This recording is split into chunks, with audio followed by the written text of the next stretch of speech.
Everybody? It's good to be back.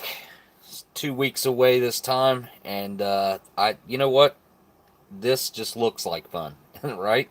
It has to look. It looks like fun to me anyway. This one right here, obviously, you can see. We'll get into this here in just a second. Um, Before I get into the food that I have out here, obviously I've got a extra B unit here as well from October of '68. And then this interesting looking jar, which you guys can't really see the top of it or anything, so it probably does it look a little ominous over there. But I have a package here all the way from Poland. My good buddy over there, Delicious, sent me this package. I have no idea what is in it. It it was a surprise package. It's the second time he's done this to me in like probably 2 months ago was the last time he sent one in, which is sitting right here, right beside me, which I think deserves a proper video review. It's still super fresh, so I've got to get on that really soon. So anyway, package right here. I don't know that none of this is in English except my address. Um, I'm just going to open it from the back. I'm not even going to mess with the address or anything. There's not much room on this table. Let me see who's in the chat right now. We got Erie Eric, Smitty. What's up, Smitty? Up in Canada. What was in the jar from the previous thumbnail? This one, right here. I just went to this family get together tonight. From my side of the family, from my dad's side of the family, I guess I should say. And I hadn't seen a lot of those folks in, I would say, 13 years since my dad passed away. 14 years, actually. November of 2007. And I don't think we've gotten together since then. But anyways, my Uncle Eddie was there. And he went and put this in my car, and I got to talk to him. Like, I didn't get to talk to him much whenever I was young, and I mean, I remember seeing him. I remember what he looked like, my dad's brother. But tonight he hooked me up with this jar of moonshine. It's from Kentucky, I do believe. Probably not exactly on the. Anyway, we're not even going to talk about that. But he said it's really good, so I will be giving that a try here in just a few minutes. I am not the type of person to typically. I'm not a connoisseur of those type of things. I don't know if I can set it somewhere. It's a little. There we go. Let's do it like that. I've had it a few times throughout my life. I've had people ask me to get it for them because I live in West Virginia. But it's not something I've ever really went on the hunt for, looking for myself or anything like that, because, you know, I just never really been a drinker. So, yeah, cat, you're killing me. So that's what's in the jar. Really long answer. I apologize. Went on a little story time there. Yo, what's up, Daniel? What's up, Bo? Miss Marilyn? Good evening. Angry Blacksmith, hello. Divine Spirits Taco Girl Message TV, hey y'all, what's up? And Mr. Fireman Food, what's happening, my man? There's Art and Nina from foreignmre.com. You guys go check that out. And if you guys want to order a case of MREs or a case of First Strike rations, I still believe that there's probably a discount if you use code OS10 or was it Oldsmokey 10? I think, which is all one word, OLDSMOKEY. I could not get that through the History Channel's head that I did it that way on purpose. It's not two different words. It's a name, one continuous name.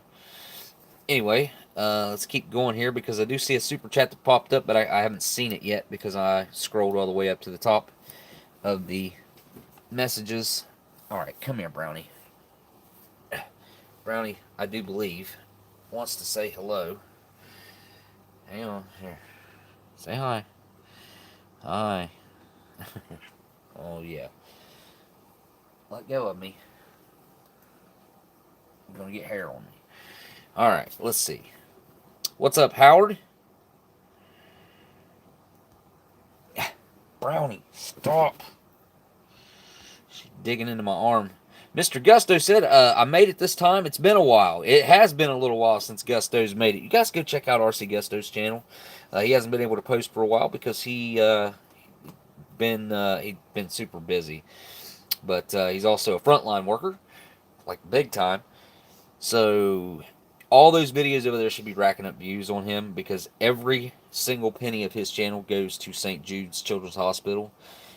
Any of the monetization that comes off his channel, which is super noble, and I think it's awesome. So definitely support Mr. Gusto over there because anytime you watch one of his videos, it's for a good cause. And you get some good free entertainment out of it as well. And thank you for that super chat, Mr. Gusto. Jesse Michael just came in after that with the Happy Christmas, Merry New Year, and Go Tigers. Always got to get that Go Tigers in there. Thank you for the $10 super chat, dude.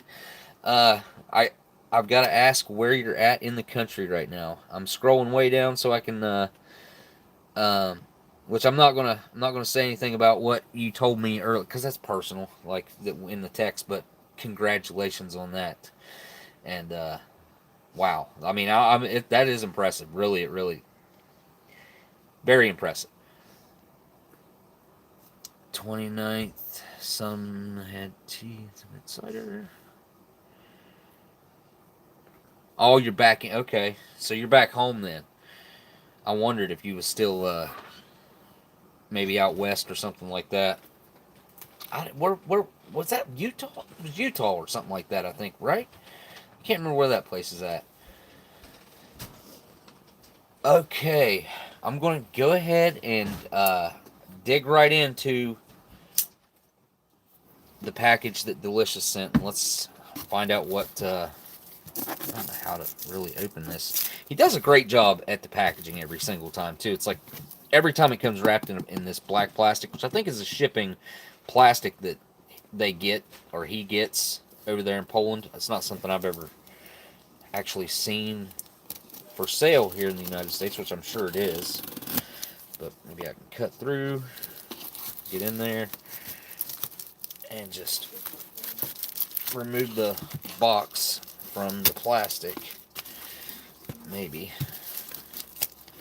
That looks familiar. The Jabra. Are they the ones that make the bars that are in the Polish rations? Jabra. That looks really familiar to me. Or coffee? I can't remember. Is that maybe the company that makes the coffee? Right, let me pull this off the outside here if I can. Probably not going to be able to. Well, probably because it's taped to it, I do believe. Oops, sorry guys. There we go. Okay. What is this? Is this really a headset? That's crazy. Okay. We might just get the test. Wait, no, that's not what this is. I was like, did you send a headset? That is awesome. Look at this. I gotta go for this first. Look at that. These have got, I have no idea how old these are going to be. But these are some vintage Polish cigarettes. It's so hard to get other countries' vintage cigarettes. It's something I've gotten a few packs throughout the years. Actually, History Savior sent me a German pack. I've picked up a German pack. Now, I'm talking vintage. Obviously, you can get new ones, fresh ones. But anything that's got any age on it, 80s, 70s, back, These look to be pretty daggone, well, I don't know. These might be really old. I'll bet you he's going to be able to tell me a lot more about them, but I'm going to dig into looking these up and see what I can find. That is super cool, and they're very short. These are shorter than the camel non-filters. Camel non-filters are about that long. These are really, oops, these are really short. I got a pack of 100s in my pocket, but look, next to a pack of 100s, right there. So that's almost two, almost double. Let me see, right there. Well, say 1.5, roughly. It looks like more than that though. Yeah, I don't know. Pretty close to that. Super cool though. Those are awesome. I wondered if I don't see any bug holes, or I didn't see any. Let me look at them again. See, this tobacco down here looks good. This tobacco looks good, but what doesn't look so hot is this little stuff right here. This looks like weevil poop, actually. So you get one little bug in there. I don't see a hole in there, which that doesn't mean anything either. Sometimes they get in through the openings in the flaps. But these might actually be viable. These might be smokable. Put them in a humidor for a week, and those might come out actually smokable. And we got another, looks like a pack here of something. Wait a minute. These are popularine. That's so cool that he sent these, because this is something I wanted to talk about today anyway, because obviously we got an MCI up here. Oh, wow. Now that looks Russian to me. You guys can probably tell me better. Somebody out there probably speaks Russian. Let me smell. Oh, yeah.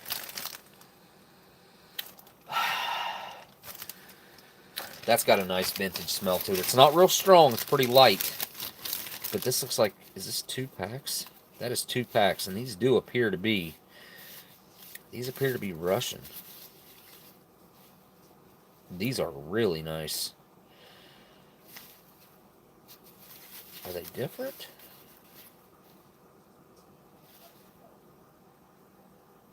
No, everything's lining up. Just a little bit off-center on the print. It's weird how much different one looks than the other in person, looking at them. On screen, they don't look so much different, but in my hand, they look quite different for some reason, looking from one to the other. Obviously, this one looks a lot lighter. This one looks a lot darker. Like, this one might have been the pack that was sitting on top for many years. They feel really good, really tight. That's another thing. If you're ever looking at vintage cigarettes and I don't know, just if you're curious about what's inside, if you can grab the pack and you can touch it and feel it, and give it a little squeeze and feel if it's still tight like it should be, or if it's real loose, that means that most likely the tobacco's either been eaten up or fallen out. And, well, typically if it falls out, it's fallen out because it's been eaten. But, oh man, I gotta look these up. Did anybody answer? I think this is Russian though, right? I'm flabbergasted. I don't even know how to approach this. And then he sent something to eat in here too, a flapjack oat bar. Looks like caramel flavor and caramel flavor. That's a thick bar. Well, pretty thick bar. Best by 4/15/2022. We'll be giving that a try today. And I'm half tempted to open one of these and give it a try too. The pack on top here that's a little rougher than the other. They smell good. They really do smell good. They don't have a really strong smell of any type. Let me see. They have that nice vintage tobacco. Plus, there's a scent of vintage cardboard or aged cardboard. But it's really subtle, really light. I should have looked those any other way. This. That is so cool. Thank you so much, Delicious, man. Oh, that is... I wouldn't even know where to go about starting to look for something like this. Very, very cool, man. Oh, wait, here's a note. I didn't see the note. Here we go. Oh, he hooked me with some information here, too. Hey, Oldsmokey. Here's some items to add to your vintage collection. Hope you haven't had any of them before. Here are some facts about the cigarettes. The Poplarine, I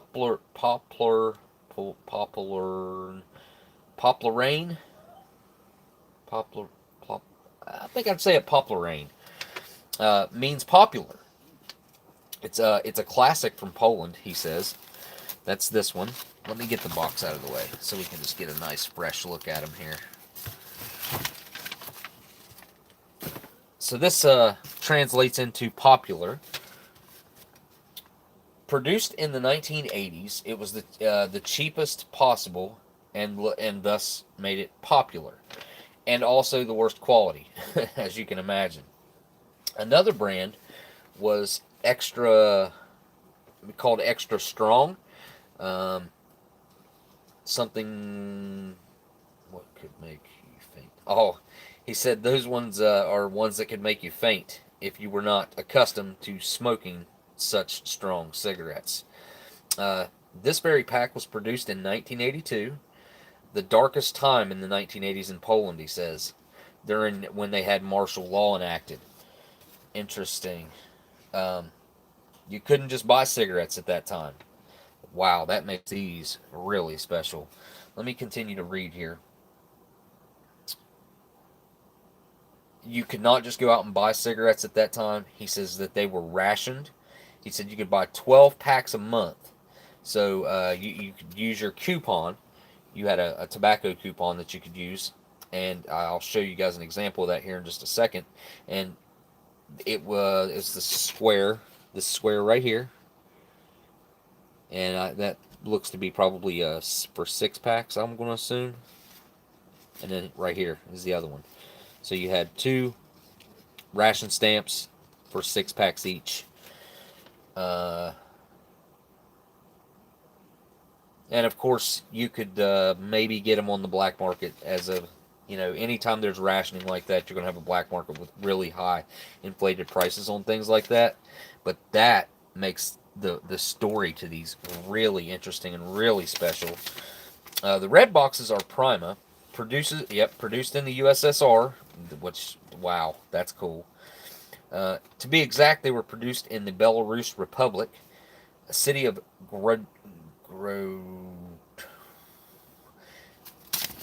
this city.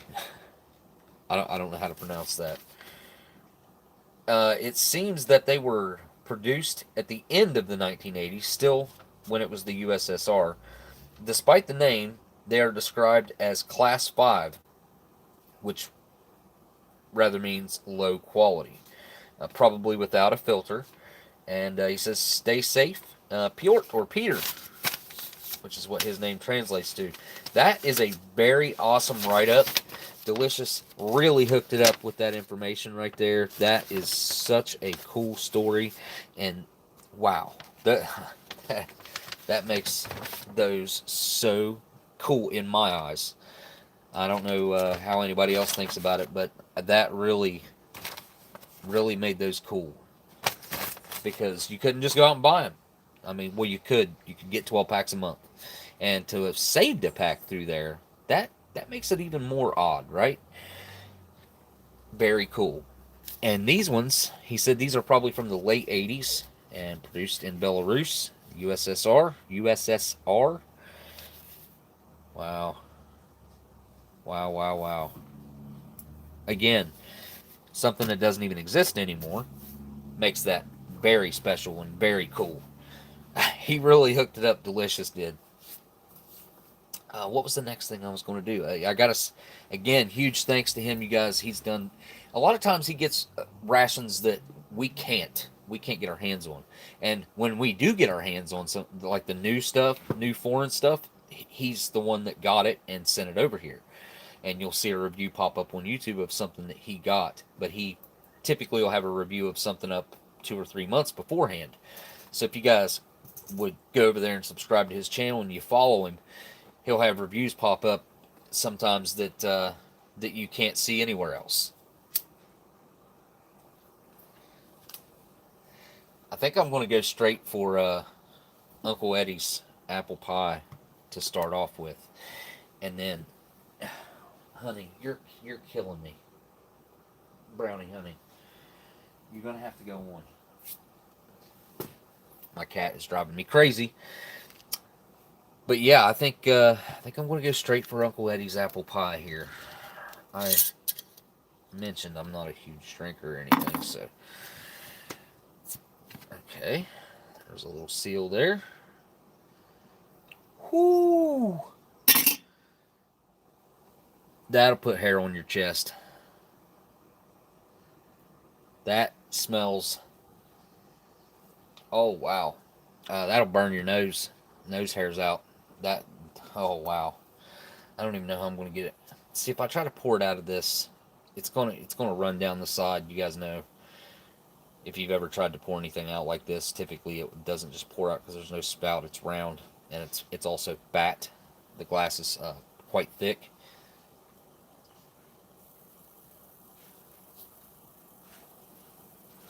So here's what I'm thinking. I think I can get my fingers down in there, dip this down in there, and bring it back up out. Oh. Yep, that's working. I just washed this, so it's all good.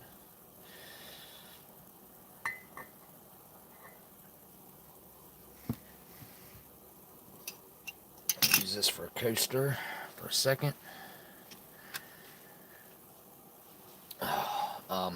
I'm going to have something to go with that because it smells like jet fuel. It's I mean, it smells very whiskey-y, a lot like whiskey, but it's moonshine. So I don't know.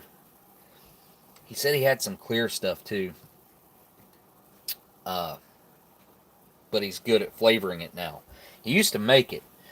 He told me the whole story how he used to make it back in the day, and the still he had set up, and was, I think he said he used an old 5-gallon milk jug, the ones with like that came to a point on top, ran a worm through it.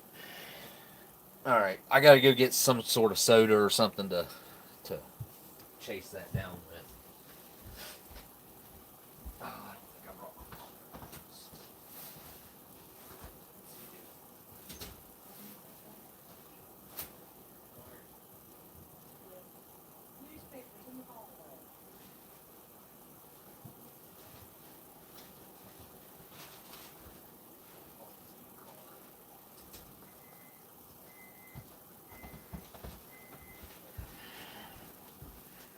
Alright, here we go. You guys, I don't ever drink. What I do on a live stream, that's pretty much it. You see it. And if I drink like 2 beers sometimes, I'm pretty lit up. So, I don't know what this is going to do to me. I'm going to bet that it's, just judging by the smell of it, it's probably like, I'm going to say in between 140 and 160 proof. It's up there. It is up there. I have not one doubt about that. Oh, God. You want to taste this? You want to go first? I'm not afraid of it. It's just, it's going to be rough. I have a feeling. It smells like jet fuel.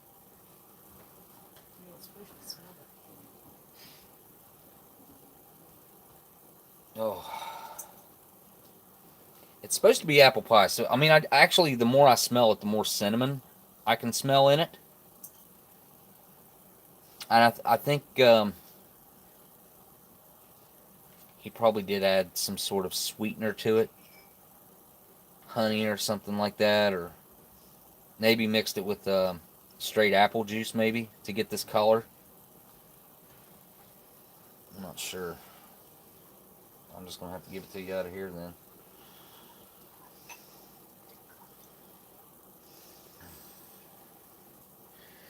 And I guess I got to go back in for another one here.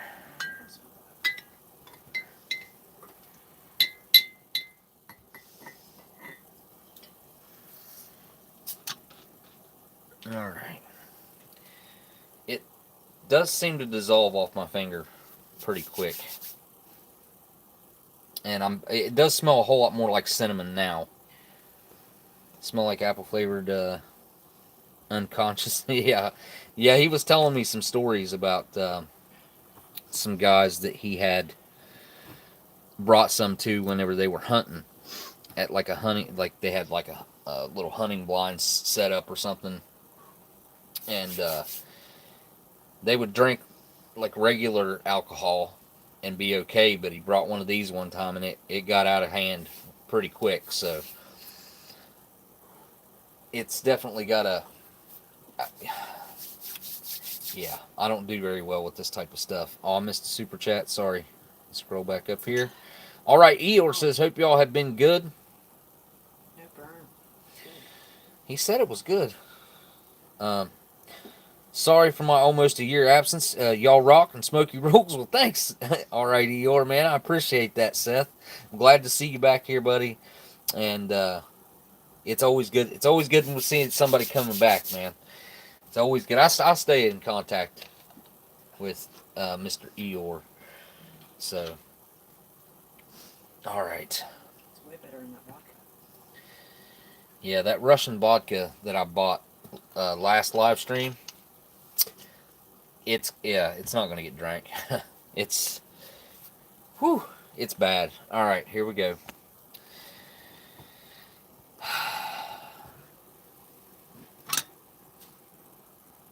Wait, I had this uncapped for a reason.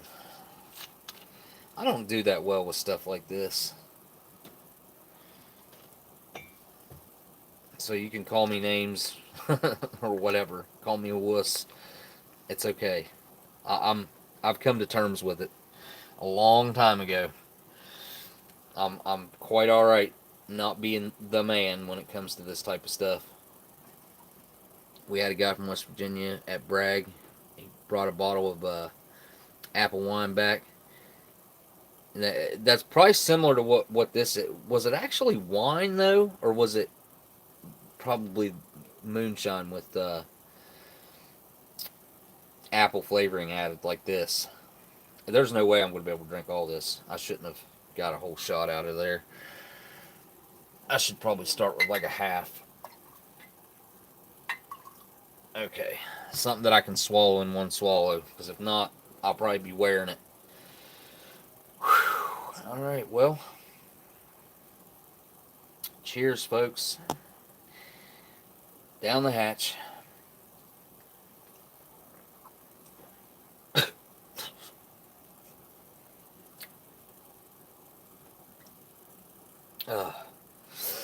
Straight cold chills. It is smooth, very smooth, but it does have a burn that just immediately hits you in the chest. As far as a mouth burn, though, a lot of times with the moonshine, especially if it's not. A lot of the moonshine I've had really super smooth moonshine, which this is, and I've also had moonshine that whenever you get it in your mouth, it just lights you on fire. This is not that. This is smooth, but it does have a lot of heat to it in my chest. That was about the right size too. I was able to just gulp it down. If that had been a full shot, I might have had to take 2 gulps, and I might not have made it. But the flavor, surprisingly, there's a good bit of cinnamon there, and I do pick up the apple too. I don't know how he flavored it, the apple. I don't know where that came from, because all I see is a cinnamon stick in there. But it does have an apple flavor to it.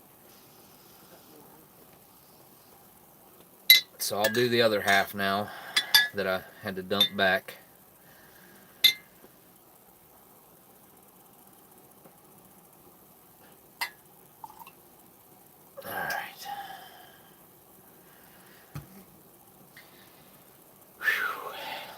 Yeah, that'll give you some heartburn. I'll tell you that. But now, if I need to get some moonshine, all I got to do is hit my Uncle Eddie up. Uh, he was telling me he quit drinking a couple years ago, so quit partaking with this.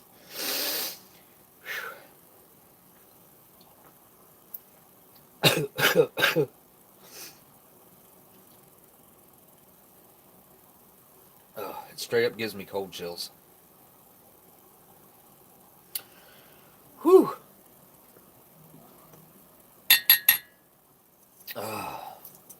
Well, that's a way to start it off for sure. Ended up with it all over my fingers, so hopefully it's not sticky.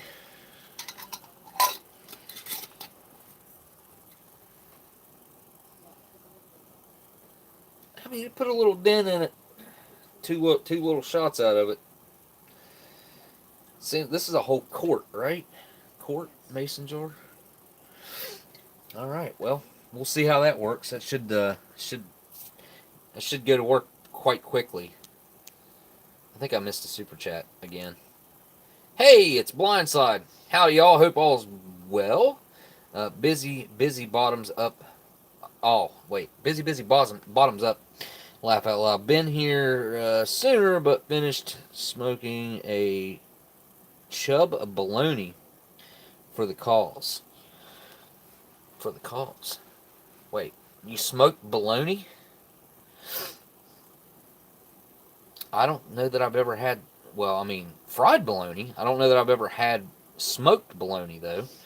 And here's Dan, Cyanide Cookies, or Dan, I just call him Dan, from Australia, says, isn't it cold enough there without getting cold chills? Well, it wouldn't matter what the temperature. It could be 100 degrees outside after I take a drink of something like that, and I would get cold chills. I don't know what causes that. I've never looked into the science behind that. But thank you guys so much. Blindside with the super chat first, and then I appreciate that, man. We're good. It's good to see you in here, by the way. And Dan, it's good to see you here too, buddy. With the great big huge super chat there with the Australian $30.99 coming from Australia, man. You are extremely kind. You're too generous, man. Like you really shouldn't do that. You don't have to do that. I try to look down and see as many messages as I can. Smoked bologna rules. Really? I don't think I've ever had it. I used to eat pickled bologna when I was a kid, and it was the best stuff in the world with cheese and some crackers. Now I just realized something, that I have this Oldsmokey brand apple pie right here in a little teeny tiny mason jar, which I can't find these things anywhere now, these little ones. Which supply chain issues and whatnot, I'm sure that's got something to do with it. But I'm just curious on the color. Oh yeah, which it being in such a larger jar is going to make a difference on that size. But this had like sediment sitting at the bottom of it. Weird. So I don't know. I'd say they're very similar in color, I would say. I'll bet if you dump this into that little jar, it would look pretty similar. Probably wouldn't be quite as dark, but this is really low proof. This is only 20%, so it's 40 proof.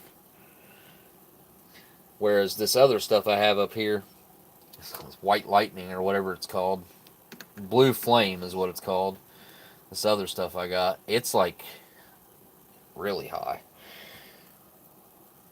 It's 64% or 128 proof, which is, I'm going to guess this is higher than that. I'll bet you this is in between 140 and 160. It's up there. Definitely up there. Which I'd say it's probably watered down a little bit too. Oh yeah, them bubbles are hanging around. They would pop a lot quicker if that proof was higher. And I just slung it everywhere. I can drink a couple shots of that actually, though. It's not like trying to drink Jim Beam or Jack Daniels or something. That stuff, I don't do well with that stuff. Alright. Next up on the docket, we'll deal with the MRE getting out a 1994. Now, I thought this was an unopened case of 1994's 158th day. I don't recall ever taking any out of this myself, and when I picked this case up today and moved it, it's definitely missing some MREs. So I'm not gonna go down the story of how I got these, where I got these, and how I think they might have gotten this way. But we'll just have to take our chances here and see what we got in here. And unfortunately, I do not have. I thought I had one sealed case of brown bag MREs left.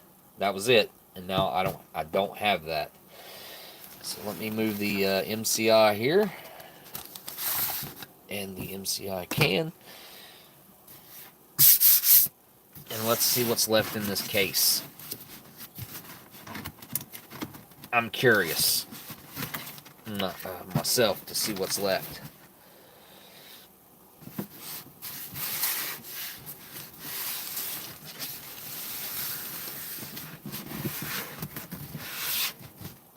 Alright.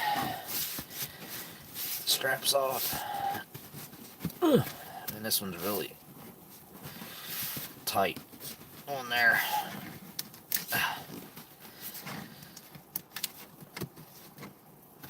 I meant earlier to say hello to Cheyenne too. That's Miss Aletha's niece, and I guess she's a big fan of the show. So, kind of a special thank you hello to her. I think she's 10.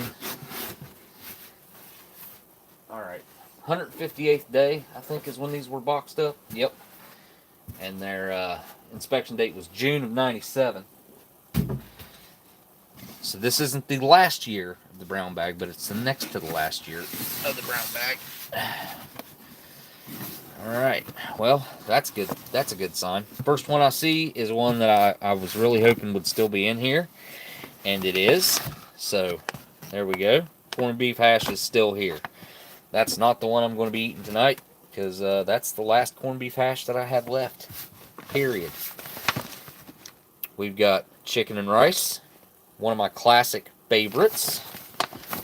Curious to see how many's in here, too. So, there's 2, 3, 4, 5, 6, 7, only 8. So, it's missing 4. Here we got beef stew, menu number 7. That's a good menu as well. I could eat either one of those and be happy. Here we have a menu number 5, which is spaghetti with meat and sauce. So you got your spaghetti. What do we got here? What is this? Oh, menu 1. Pork with rice and barbecue sauce. When this one is good, when the main is still fresh, it's good. Hang on a second. Did I miss another super chat? Let me go directly to my super chats here. Oldsmokey is bad like drinking Fireball. You prefer Smith Creek? Wait, what? Oh, Oldsmokey is bad. Yeah, that moonshine stuff. It's like drinking Fireball. Ugh. Yeah, I never did like that stuff. That was like a high school, teenage, cheap alcohol that you could buy.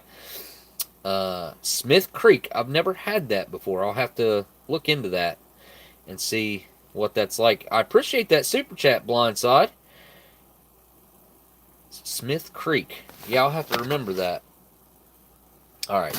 Pork with rice and barbecue sauce. What's this one?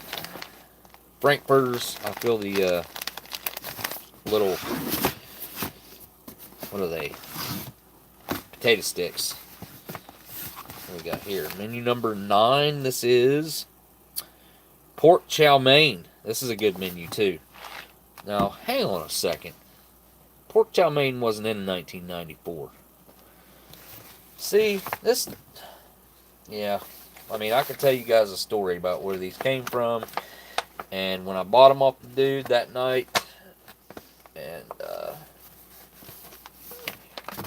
I don't know. This could have been an accident on his, but still, I haven't checked it since then, and I carried it all the way home.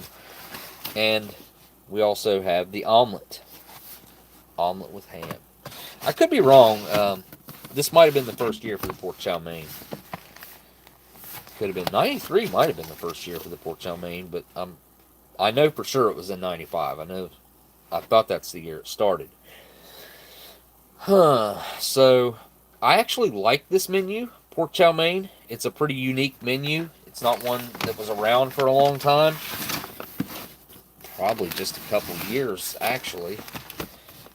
The Frankfurters actually have one or two of those left over from the show of a box I brought home that I actually flew home with from Eating History that I still have. Not very much of that stuff. I still have. I've eaten some of it on live streams. The spaghetti. These things look really, really, really good too. They're looking fantastic. I didn't even look to see if they were all made by the same company. This is Right Away Foods on this one. Probably are. They're probably all the same. And we got beef stew. So it's either between the beef stew or the chicken and rice. I'm a pretty big fan of both. Beef stew. I think I had beef stew last week or the last time, didn't I? What did I have? I did. I had beef stew last time, but I don't remember what I had.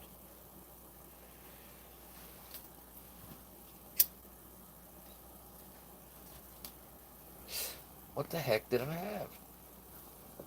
Did I have a vintage MRE last time? I don't remember. You know what? I don't think I chased that with anything. I don't think I even took a sip of this. Huh. I'm surprised. That's gotta go in the fridge. It'll be flat. Well, beef stew it is not. We're going with chicken and rice tonight. This is one of, if not the first vintage MRE that I ever tried was a chicken and rice. And I'm a huge fan of it if it's still fresh. If it's not still fresh, it'll be like fishy. It'll have like a fishy taste to it. Taste and smell to it. Oh yeah, I forgot about the crown jewel of this case. I hope I can pick up some more of these brown bags. Maybe I can even try to hit up the same guy that I got these from. I don't know if he's still around or not, but I'm going to try him out and see if I can't get a hold of him. If I still have his number in my phone.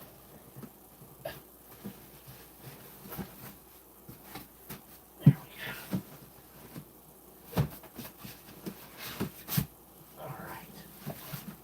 Straps on later. Okay. Chicken and rice it is. Alright. Then for the MCI, Meal Combat Individual tonight. Pretty sure this one's from 69, 68 or 69. Beef slices with potatoes and gravy. Obviously, the box is looking pretty rough. It feels like it's got some decent weight to it still. Which if you pick one up and it's super duper light, which I have some that are, and I've had some that are, then everything's going to be a mess. But this one doesn't seem, it seems to have some pretty good weight to it. Alright. So first things first, we have this of an accessory packet. I was actually going to get the other accessory packet because this one looks a lot better This one looks like it's going to hold up for a lot longer than the other one. I might still do that. Should just take me a second to swap it out. Then we got our spoon with some rust encapsulated in there, maybe. Maybe not. Nah, yeah, it's a little dirty in there. Got our spoon. It should be this. No, it'll be different. No, it might be the same. Same exact spoon in the MRE, maybe. Now, the first time that they started using the MCI, the individual, Meal Combat Individual, was 1958. I've never seen a 1958 other than in pictures.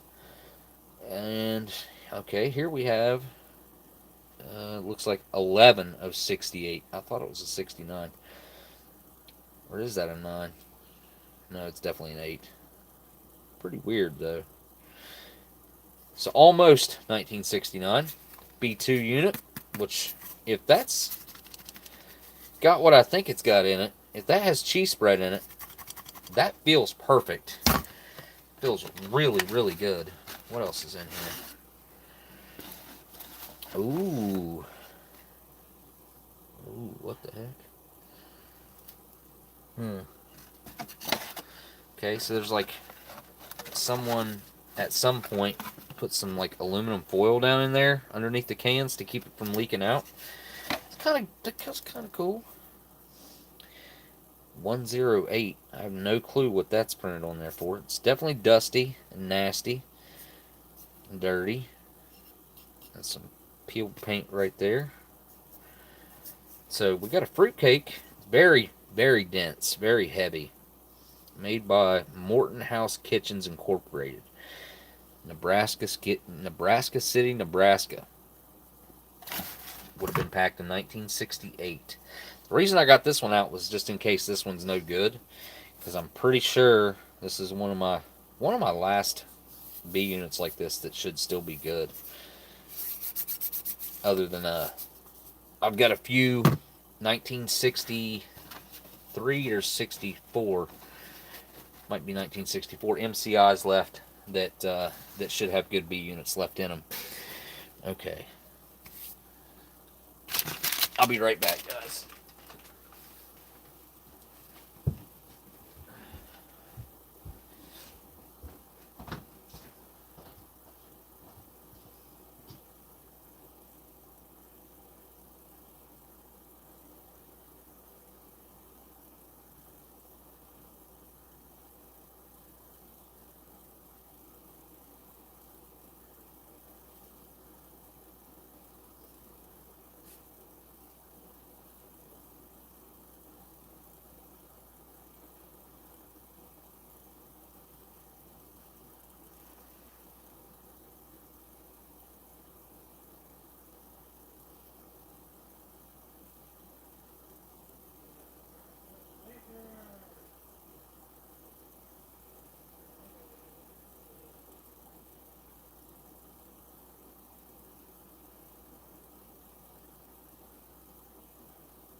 Okay, so I'm back. Sorry, it took me a little bit longer than I thought because I wanted to catch this little girl. Before I came back, anybody needs a kitten for Christmas? Should be a perfect addition. She showed up all by herself a few weeks ago. I caught her about a week ago. I've tamed her. She's ornery, but she's got a great personality. Look at her. Oh, oh. It's cool. Yeah, little kitty.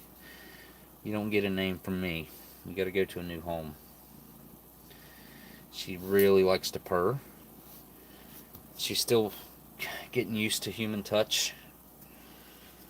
Because she was completely... She seemed pretty wild, but I caught her one time and then I let her back out and I couldn't catch her again for like, it took me almost a week to catch her again. So, alright, little one. Off you go. Alright, accessory packet. I think I'm just going to get started with the old stuff and then work my way into the MRE, which we can't see who produced this B unit because it just says B2 unit on it. Some of the individual items inside might tell us. I thought this had cheese spread in it. I could have sworn this had cheese spread in it, but maybe I'm wrong. Maybe I'm wrong.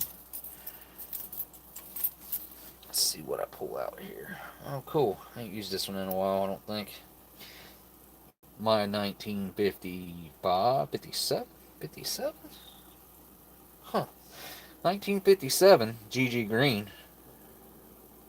This is my favorite P38 that I carry around. It's some cut better than others. I don't know how often some of you guys maybe have used these, but sometimes you get a P38 that just doesn't work as well as others, and sometimes you get one that works much better than others, and this would be one of those cases. Oh yeah, let's look at the beef slices with potatoes and gravy before we well,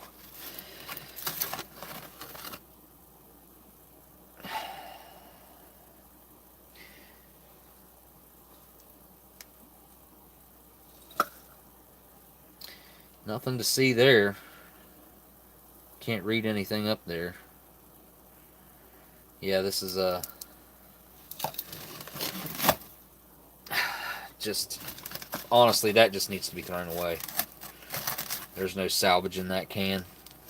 You can't restore it. It's too far gone. It's rusted plumb through. Top, bottom, sides. There's no legible writing left on it. Nothing. Nothing good with that can. Although we know it used to be beef slices with potato, or beef slices and potatoes with gravy.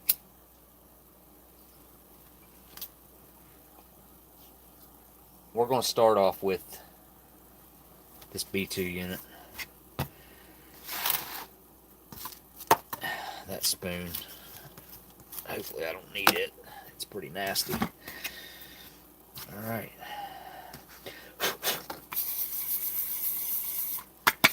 Open this bad boy from the bottom. See if we get any type of hiss out of here. Bring the old microphone down here for the time being. Or can I clip it on that down here? Actually, just set it right there.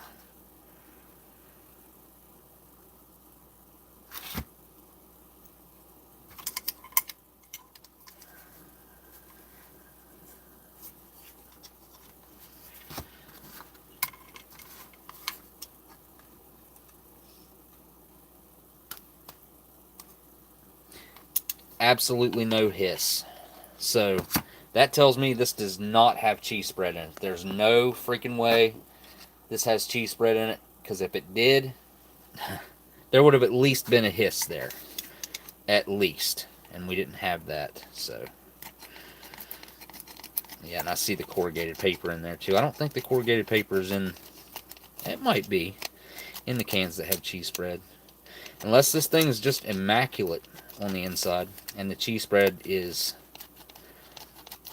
literally perfect.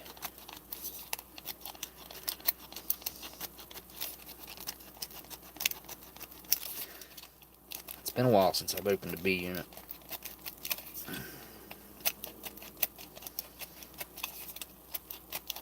Yeah, this thing cuts through the cans like they're supposed to.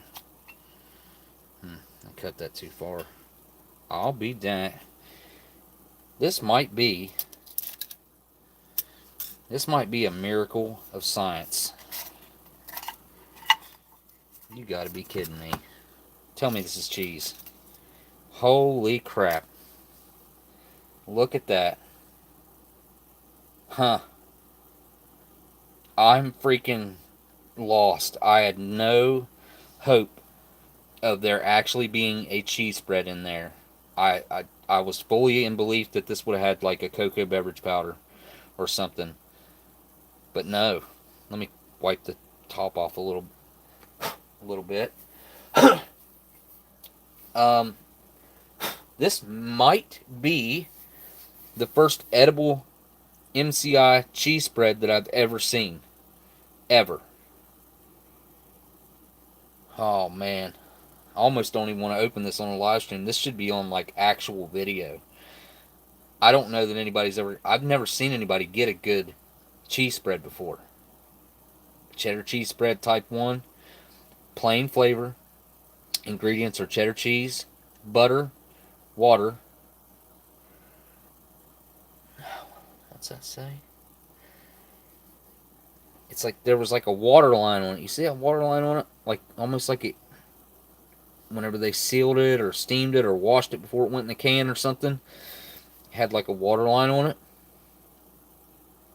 Disodium phosphate, salt, locust bean gum, and artificial colors. And no cheese is actually supposed to be yellow. I don't know if some of you guys probably didn't know that, but no cheese is supposed to be yellow. We make it yellow.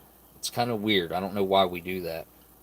37 grams sterilized processed cheese foods. Amboy Sterile Packaging Company, Amboy, Illinois. I don't know if I'm saying that properly. I think I am. You can't open this from the bottom is the problem. It's not even possible. The cheese spread doesn't have a lip. It's just it's like the peanut butter or the jam. So same exact type of can. This is quite interesting. I really am blown away by the condition of this cheese. It's not even a little tiny bit bloated. Look, like if I get the lighting right, you can see that the middle of that is still sucked inward, just like it's supposed to be. I could talk about this for an hour. This is fascinating to me. Oh, oh cat. All right.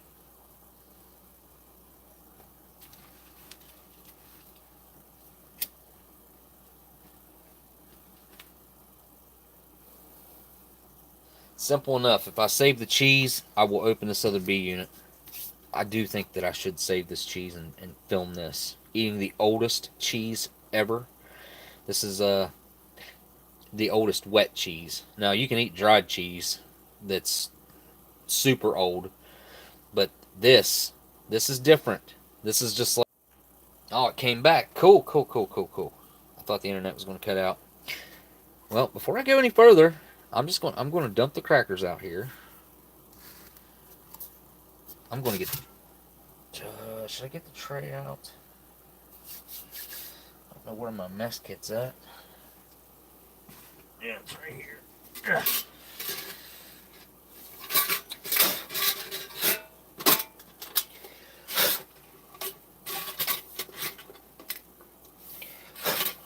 the heck?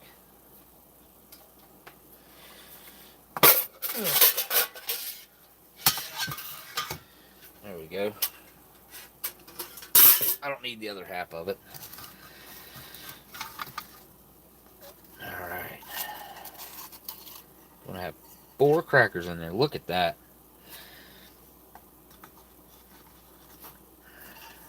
The little corrugated paper around in there. Let me take it out and inspect this can a little bit. That's probably one of the best looking interior of a can. I've seen some really nice inside of cans before. This one's up there. This has got to be one of the nicest. It really does. Beautiful can. 1968. Actually, November too, so 68 to now would be what? 50 years? 68, 78, 88, 98, 08, 18. Yeah, 53, 54 years. I think that kitten was just on the other side of the couch over there. That's awesome. This is awesome. Oh yeah, you could definitely signal with this can. There ain't no doubt about that. It really is one of the nicest. You know how many cans, B2 units that I've opened up with cheese spread in them? And 9 times out of 10, when I start opening them up, I know they're going to be bad. I already know because it'll be just slightly bloated, which means that the cheese spread is ruptured, and there's been some punctification already started and going on in there pretty deep. So this is not that. And it ruins the crackers every time too. I've got to go in for a bite of this cracker because they should be perfect. Wow. Those are the best. Those are the best I've ever had. As far as MCI crackers go, those are the freshest tasting, texture, everything that I've ever had. Let's see what's in this one. Same era, a month older. So 53 years old. Let's see if we get any hiss. Oh, there was a hiss there. I should have brought the microphone down for this one. I see corrugated paper, so that typically means no cocoa beverage powder.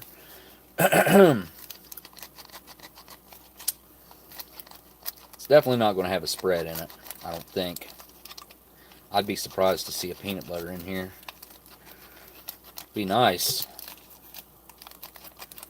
I've got a peanut butter somewhere, I just can't remember where I put it.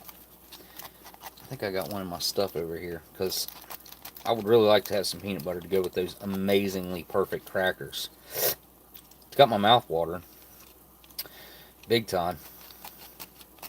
This was one of the prettiest B units that I had. It's really, really good looking, which it'll still make a nice display, but the print on it's really dark. Really clean can all the way around. And when you take a P38 to it, you kind of scuff it up pretty good. Alright, here we go. Oh, look at this. That's a weird little Easter egg. You got 1, 2,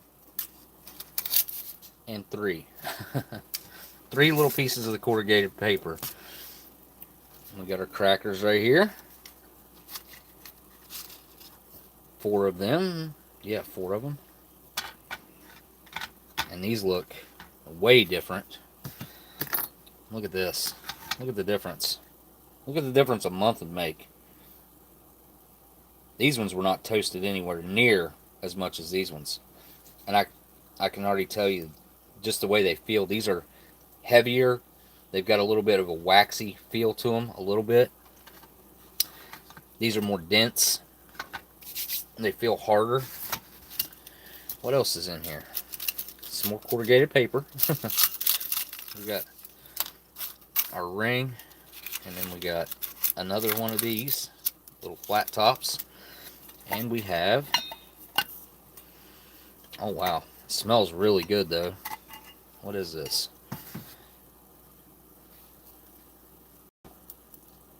Candy chocolate disc, sweet milk with almonds, 1 ounce each. Made by Hershey Food Corporation. Look at that. Made by Hershey. Well, look at that. Really nice. Alright, we'll dig into that here in just a second. I've got to find something to put on these crackers, because they're too good to just eat on their own or not eat them. One or the other. Alright, I'm going to go in and try one of these other ones. It's got a good crunch to it to break it. Let's see what it tastes like. Mm.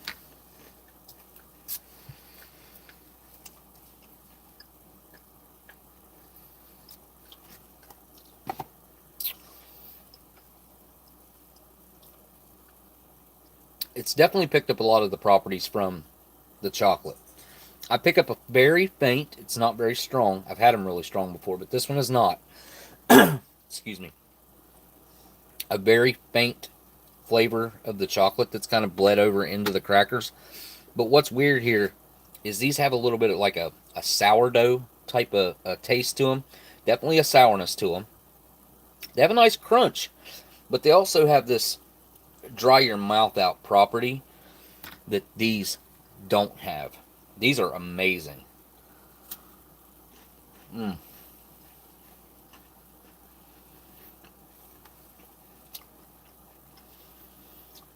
Yeah, these are fantastic.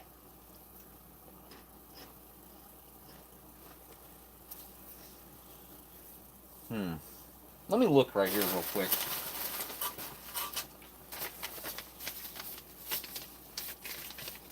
I gotta keep the paper out that Delicious sent me.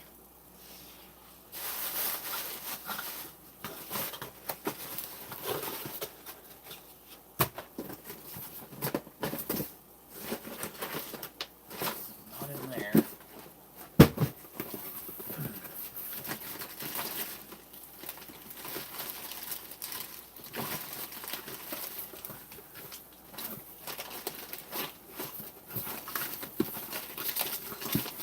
Not in there either.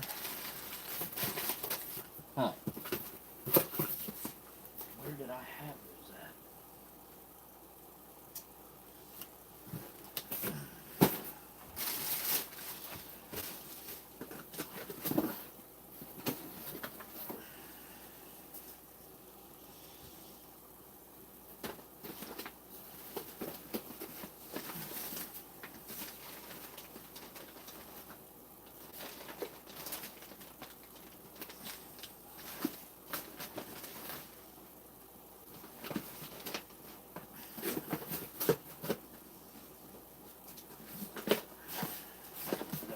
There. Huh.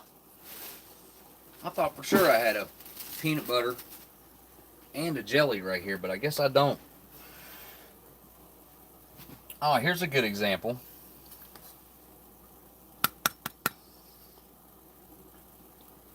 This one's considerably older, from 1960. Back when the accessory packets were still yellow. 5 of 60, but this thing is ready to pop. Made by the Booth Fruit Company. What the heck did I do with those? I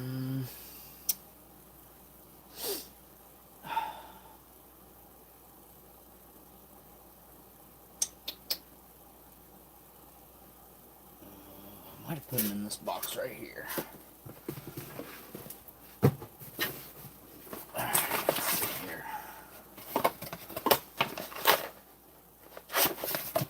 If not, I know where I can go get a jam at. But it'll be a new one is the problem. Strawberry.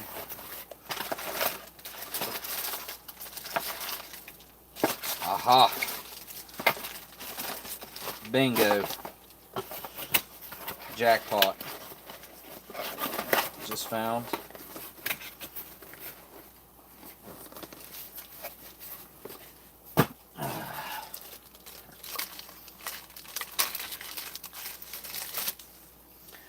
There we go. Boom. Peanut butter.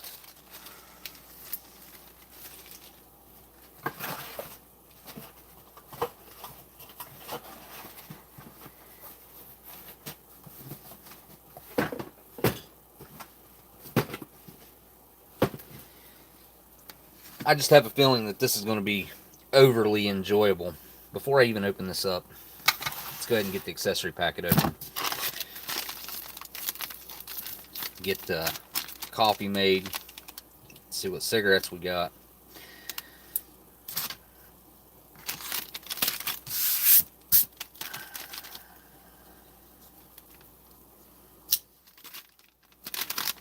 Which side looks the best? do keep these afterwards for display. I think this side looks the best. I think. Delaminated a little bit down here. Yeah, this side's the print's a little darker, but this side the packaging looks better. So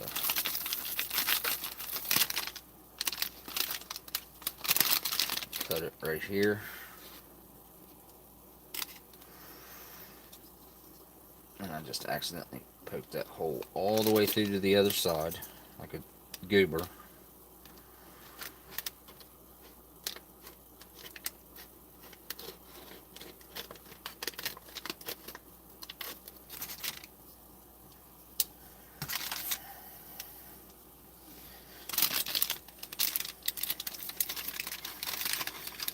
Yep.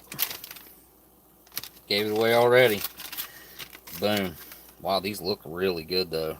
Really good. Not smashed. Well, maybe just a tiny bit right there, but this side's perfect. These got to go back in here for a second. I'll bury my nose in there.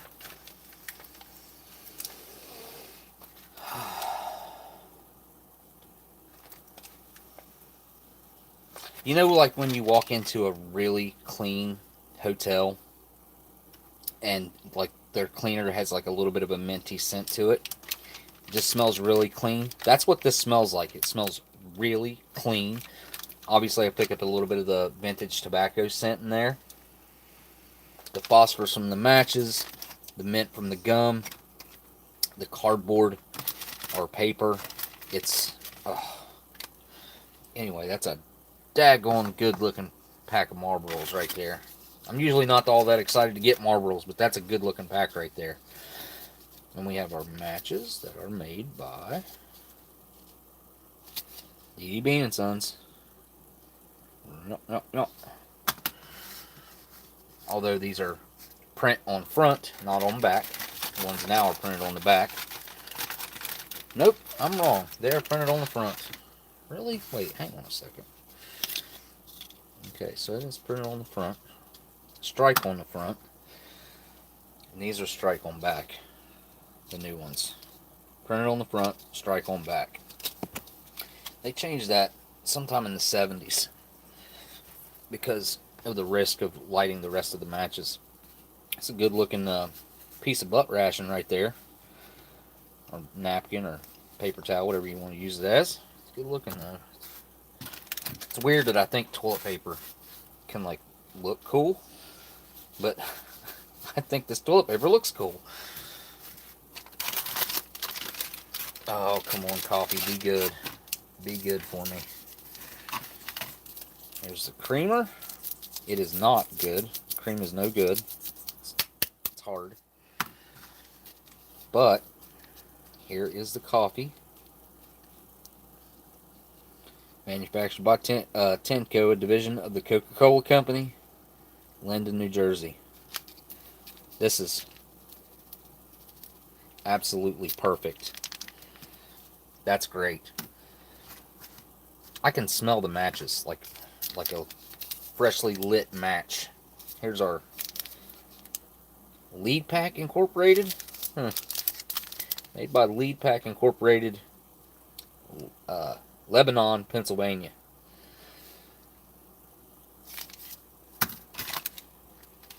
What else is in here? That's it. Yeah, I wish I could package that smell up and send it to every one of you guys. Package of sugar, six whole grams of sugar, and a really cool looking little pack of chiclets right here. Look at that. Made by Items. These are in perfect shape too. You can tell they had never had any moisture or anything like that. The packaging is really nice and like it still feels brand new and looks brand new. That's really nice. Alright, cool. Well, coffee, sugar, and I'll have to dig around and see if I can find a modern day, or maybe I can find a vintage one. Creamer. Oh, check super chats. Okay. All right. Cyanide Cookie says, I've sent you some cigarettes on your package. Don't get too excited though. It's an interesting packet. What? Hang on. Don't get too excited though. It's an interesting packet. Huh. Sent you some cigarettes in your package. Well, dude, anytime you send anything, it's going to be exciting because I don't know what it is about Australia that appeals to us Americans. I guess it's where it's like the furthest place away from us. And obviously, your guys' military rations are off the chain. They're really, really a comprehensive ration. You guys got some really cool items in there. I flip out over your guys' bread. But, Dan, thank you so much for that super chat, man. Did I miss another one too? No, I didn't. Okay, I'm good. I'm caught up. Okay. Coffee. I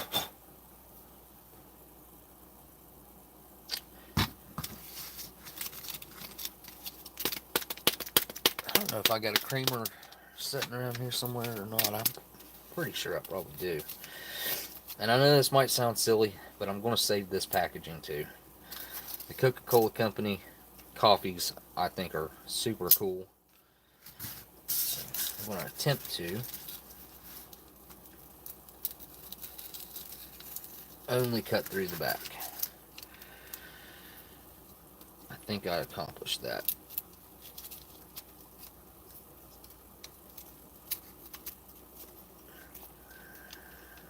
Look at that.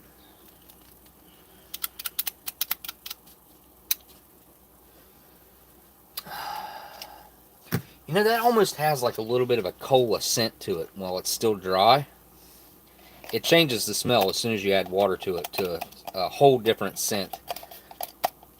But the spray-dried coffee, the Type 2, it almost has a little bit of a cola scent to it. Yeah, definitely.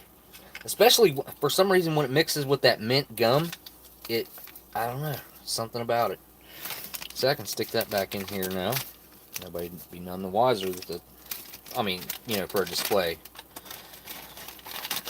Still perfect for that. If you wanted it for it. These things are getting rarer, or more rare and more rare every time we open one. Like right now, there's one less for sure because I just opened this one. What am I doing here?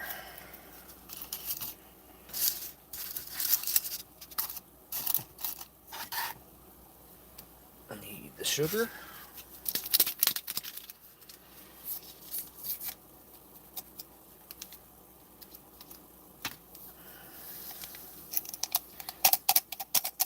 That's almost enough sugar. I could use at least 2 or 3 more grams in there.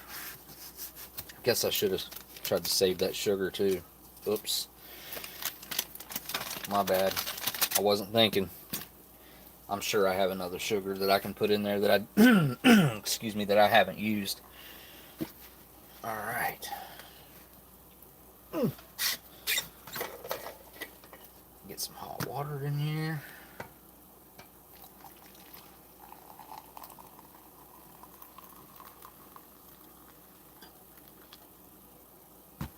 All right.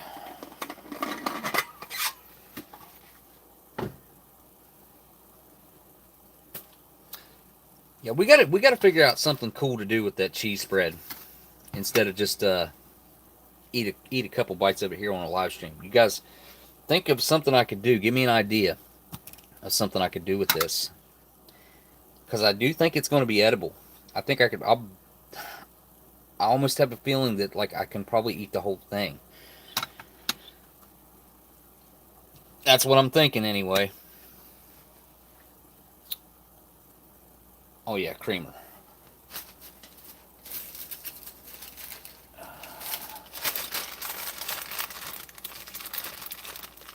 had a bunch of creamers that I picked up from like a gas station or a hotel that I was in or something. I don't know what I've done with them.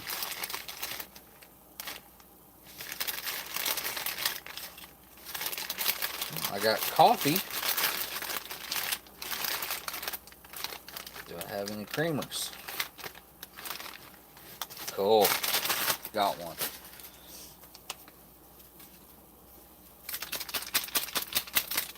Oh, and just ripped it.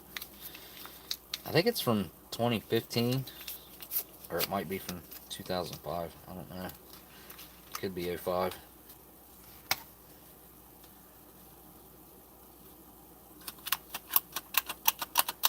I guess I should have just left this vintage coffee with just the sugar in it.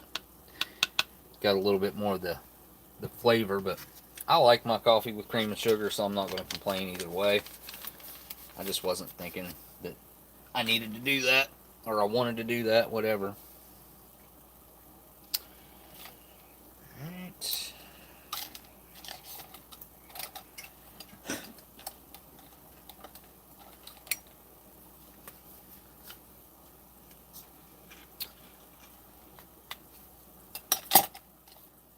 MRE spoon.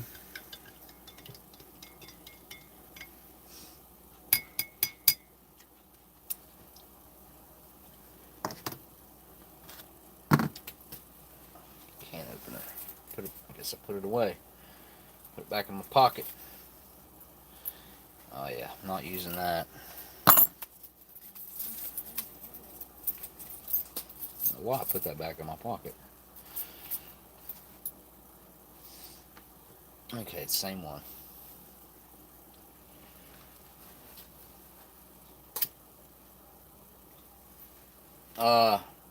Smitty was in here. I just seen some Bourbon Street. Nolas asked, only Canadian. No, yeah, Smitty was in here. Peanut butter's got a little dent to it right there. I carried this peanut butter and jelly with me to Wisconsin. Where was it? Where did I go? Milwaukee? Yeah, Milwaukee. Went to Milwaukee. Carried this peanut butter and jelly that I had with it all the way to Milwaukee and ended up having to bring it back. I was pretty disappointed that I had to bring it back, but I did. This peanut butter is looking like almost like Reese's peanut butter, just judging by the way it looks as of right now. Kind of sucks that you can't open the peanut butter, the jam, or anything upside down. I really would prefer to open them from the bottom, but these cans, which I am going to start saving them for that fella that does the reproductions, because he said he can use them. He'll like cut a can off, or the top off a different can and make it work on here. Oh yeah, it's stuck in there. Look at that. That? See, that looks like Reese's peanut butter, does it not? Like the inside of a Reese cup. There's not a whole lot of oil in this one, which is kind of odd. Typically, there's, a ton of oil in the middle, and it's got to all be mixed up.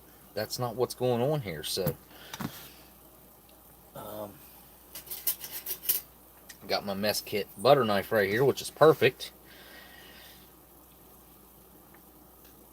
for scraping this peanut butter off the lid anyway. If I wouldn't have stuck my knife in there, it had the date, oh well, not the date, but the numbers stamped into it that was like stuck. Printed in peanut butter. Alright.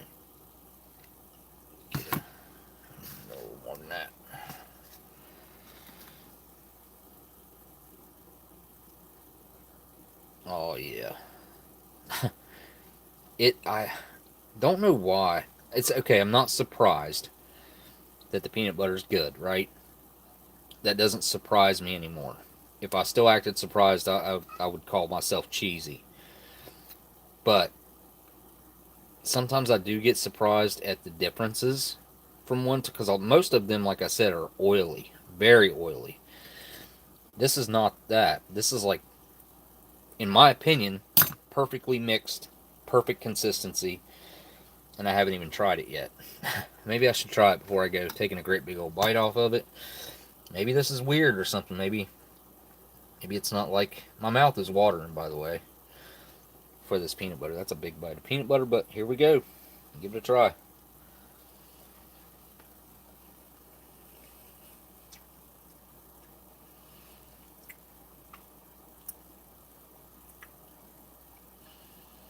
Mmm. Salty, creamy. The peanut butter flavor is really strong, or the peanut flavor, I should say, is really strong. It's not a weak peanut butter. It's really savory. The salt, it's got a good bit of salt or sodium in it.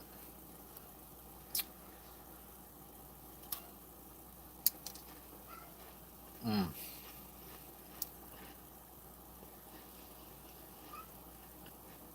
Seriously, the best MCI crackers I've ever had. I'm sure of it. These are the best ones I've ever had that I can recall.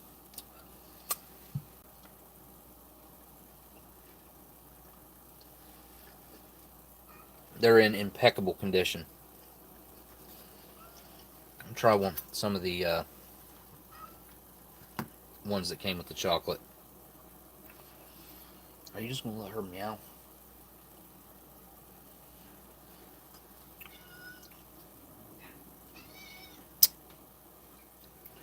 She's wanting fed.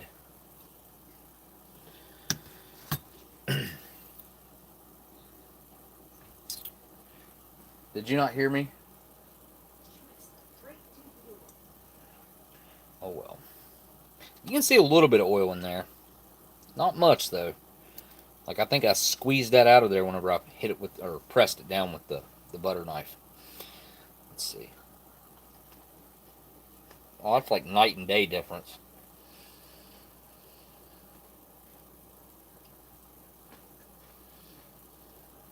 I noticed something else too. I ate that bite with the peanut butter and the cracker and didn't dry my mouth out at all,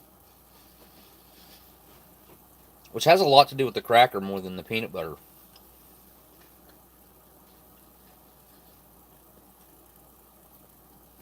So where I am picking up like some sourness in here, almost like a sourdough,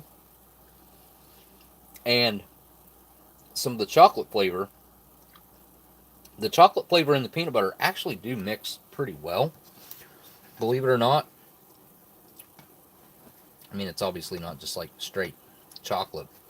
It's just leached off over the years.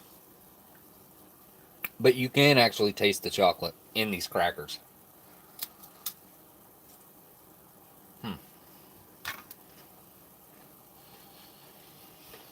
I know that they're not sweet, but the flavor I'm picking up from them, which also goes through my nostrils, makes me think that they're sweet.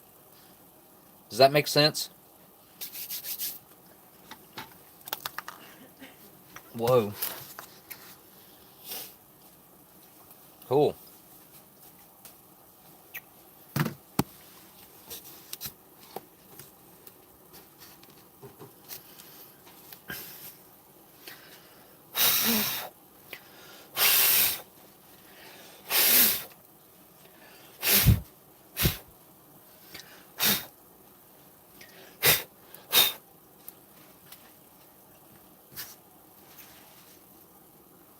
Getting into some Hershey.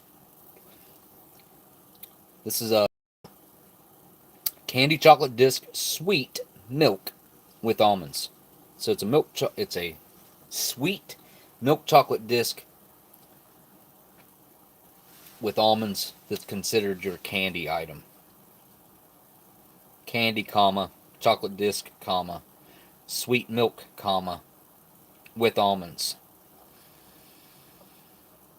1 ounce. This is a Type 7, Style 2, Class 2. 3 different designations. 3 different numbers. That's interesting. And look at the Hershey logo. Right there. I bet you still see this logo on the back of a Hershey bar or some Hershey items. I bet they still use that logo. And this bar or this disc does smell quite good compared to a lot of these that I've had before that have been a funk fest of just nastiness.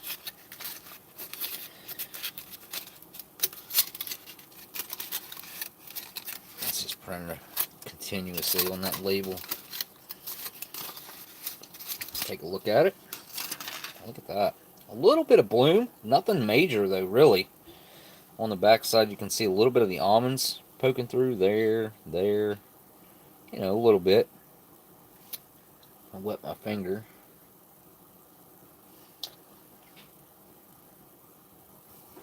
You can kind of bring it back to how it's supposed to look.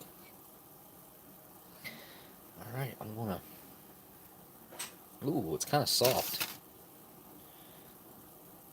I'm gonna smell. It smells really good. It smells like real chocolate, real milk chocolate. It's kind of airy, I guess. It's got a little bit of air going on inside of there. Here we go with the almonds. The almonds look really good too. Really light in color. Almost white. Very, very impressive. Looks really good.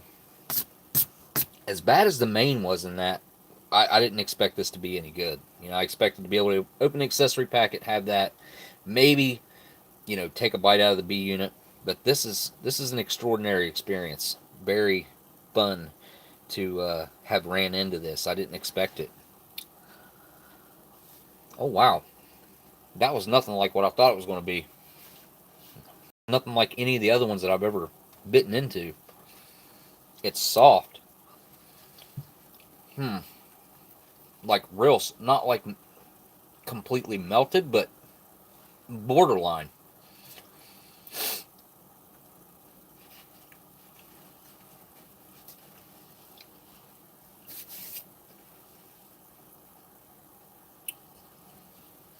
The almonds have a really nice crunch to them. The chocolate,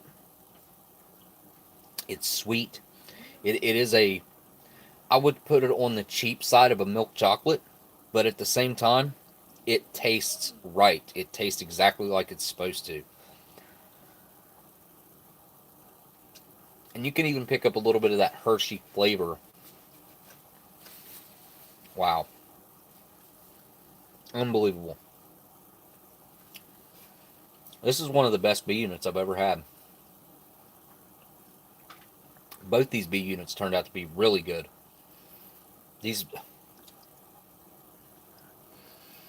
I just ate all that. I meant to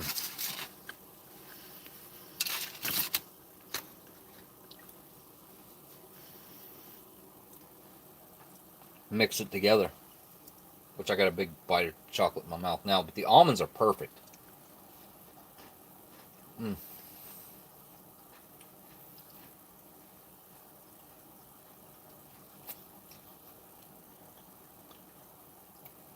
I don't know when the next time I'll get to experience something like this will be. That's kind of some of the charm of it, and some of the, I guess, the overall experience. I may never run into a disc that tastes like this one ever again. I may or I may not. And these crackers. I've had really good MCI crackers before, but these ones blow anything recent in my memory out of the water. Fabulous crackers. Really, really good.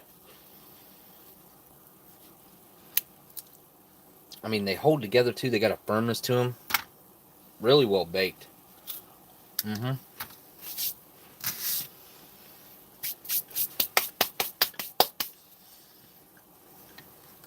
One more bite with the peanut butter, and then I'll chill out on that for a minute.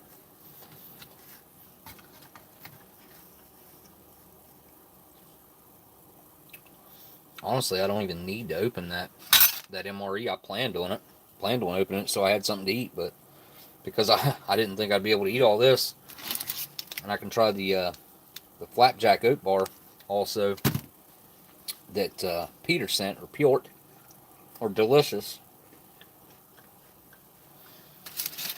By the way, mixing the chocolate with the peanut butter,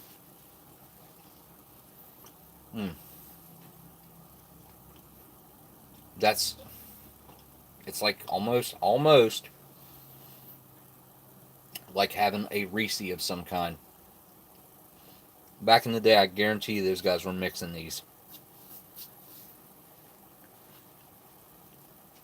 But typically these are really firm. They'll I don't know, they just got a real stiff firmness to them. This one, like, I don't know if I can get it to come across on camera, but I'll try.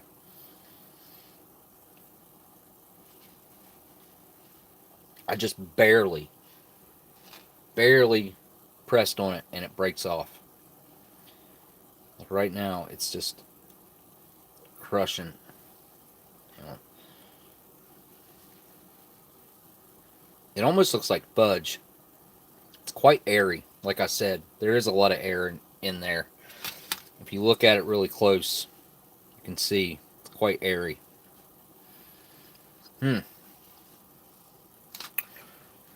Yeah, this is an interesting experience. I don't remember. I think I've had one other chocolate disc with almonds that was similar to as good as this. But maybe where this one's Hershey's or something, it tastes really good. All right, one more. Use this quarter of a cracker. One more, and then I'll be done.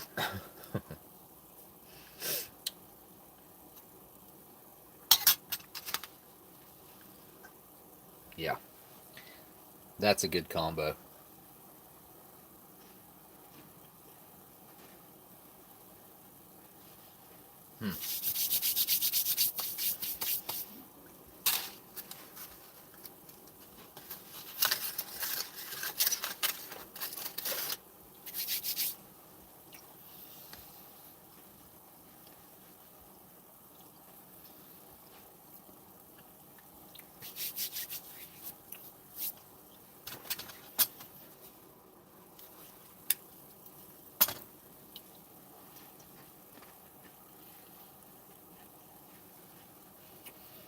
Now that I've eaten the chocolate, I can't pick up the chocolate from that cracker. I didn't taste it that time.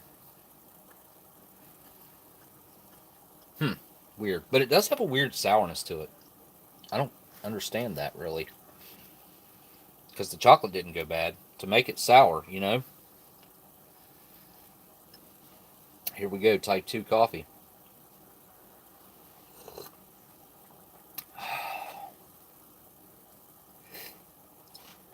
When you get something like this, and it's all good, it's when you take a minute and you savor it. Because it ain't every day. It ain't every day that you end up getting this lucky. I'll open, I don't know, 10 to 15 to 20 before I come across one that's really good, like this one. You know, a lot of times the ones that are crackers with cocoa beverage powder, they'll be edible, but they won't, like, taste great. These taste great. Really good. I mean, these crackers don't taste great, but the chocolate is A1. And the coffee, it's got quite a bit of tannins to it, the old Type 2. So it has a little bit of that sourness to it, that sour bite, and a little bit of that dryness on your tongue, kind of dry feeling.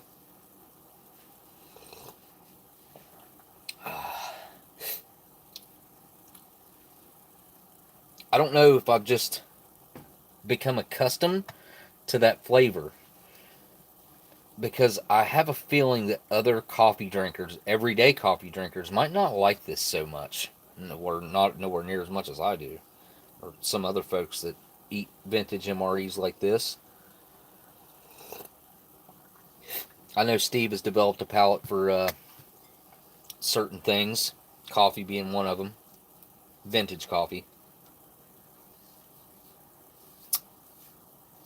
that typically other people wouldn't really have any interest in. Definitely not liking it. They might try it, but they probably wouldn't like it.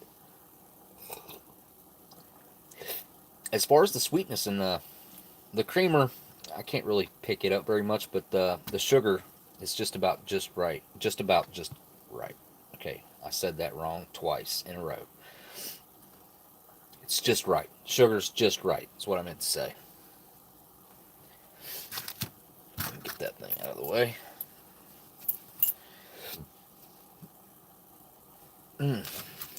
Put the gum back in the accessory packet. And the matches.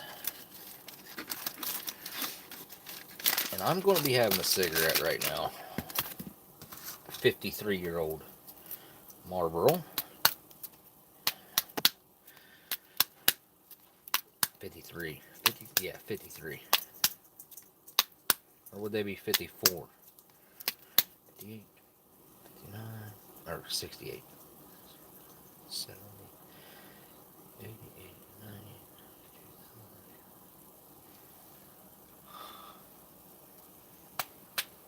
Yeah, 53 years old. I think that's right. My brain is not working very well right now.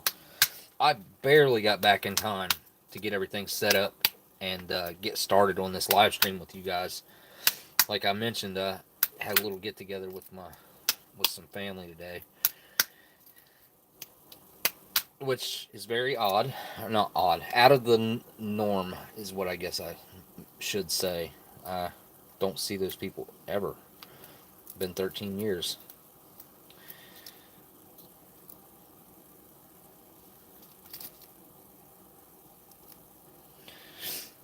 There we go. So it's kind of interesting talking about cigarettes. A tax stamp on there. Looks like candy cane. To me, it looks like candy cane. Red and white. Oh, it came off the pack. Hey, Molder. Hey, Smokey. Love the old cigarettes. Someday I hope to find and try a few. Well, Molder, I think I can make that happen. I can make that happen. I don't know if I still have your address or not on the box, but I'm going to be shipping out some boxes here within, probably not before Christmas. It'll be after Christmas, but I gotta ship a bunch of stuff out. So get my nose in here. Oh, thank you for the super chat, by the way, Molder. You got my brain working in a different direction, and I forgot to say thank you. Thank you for that super chat. Pick up a lot of that mint gum flavor on these, and vintage tobacco scent. But those filters look crisp, bright white. A lot of times they'll have a yellow tint to them. That one's getting turned over.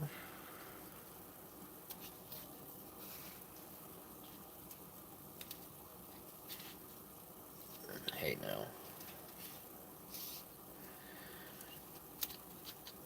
And this one is getting smoked.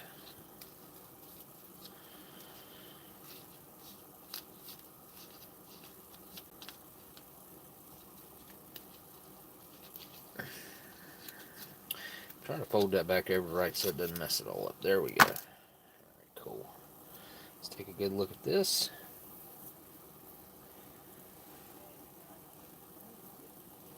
Look at the tobacco in there. Packed in there really nice. Really tight. There's no weird wrinkle right here at the filter, which happens a lot of times too. Especially when you try to pack the old ones like I just did. Sometimes it's not a good idea, depending on how they look beforehand. But these looked like they could take it. Such a unique smell. It does remind me of like a super clean hotel that has like a pool, so you get that chemical scent.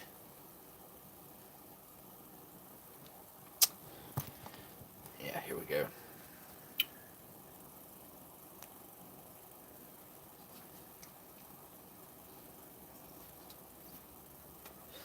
when you dry hit a vintage filtered cigarette, it's not like hitting a non-filter. Even trying it from the other end where there's no filter. I mean, that flavor's there, but it doesn't come through the same. What was roll your accent? I'm lucky. Got to try a bunch when they weren't as hard to find. And when you still smoked, nothing. And I mean nothing. Hits like a 38 Chesterfield. Yeah, the old Chesterfields are pretty strong. They are pretty strong. I don't know where these matches came from, but I think the what's the harshest cigarette I had?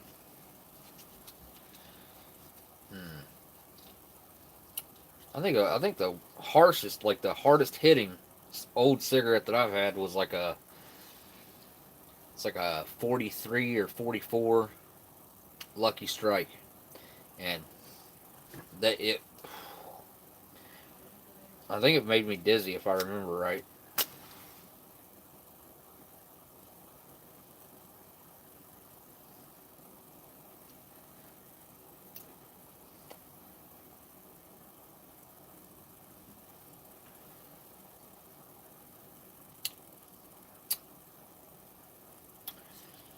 That was a really like hard first hit right there.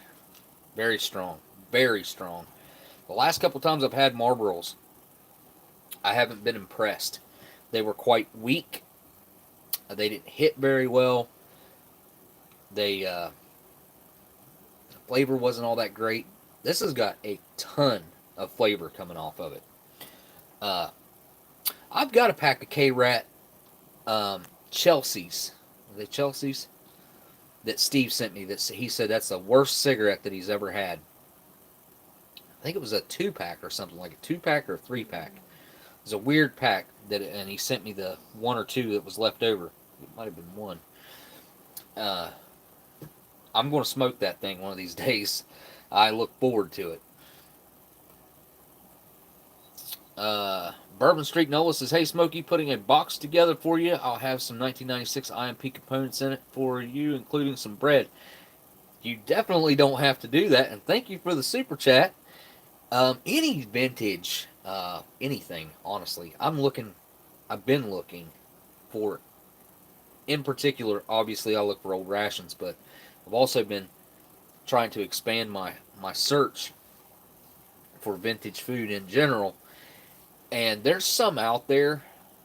I think a lot of the stuff I found recently, or not super recently, but pretty recently, was priced about double what it was worth. There was a can of, I think it was mixed nuts, or might have just been peanuts, and they wanted $200 or $220 for that can. It was a big can, just like the one we opened on Eating History, but this one was older, and it wasn't Planters. Can't remember what the brand was. There was can't remember what all there was. There was a lot of older canned stuff that was still edible. In my opinion, I think most of it would have probably still been edible because the packaging was immaculate. Looked just like it was still sitting on the store shelf some of that stuff was from the 40s that I've seen.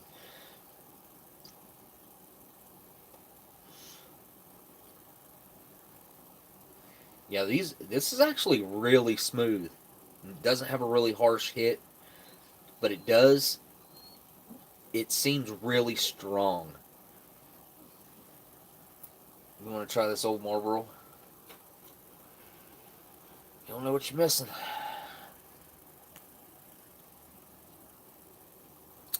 Got an accessory packet with Sigs that Steve sent over a year ago. Never opened it yet. To find out what's in there. Maybe I will on Christmas. That's a great way to celebrate Christmas. To open up an accessory packet. You can get an idea by feeling the pack on the outside. So if you feel it and it feels long, like these. It could be Chesterfields. It could be Winston's. Could be Marlboros.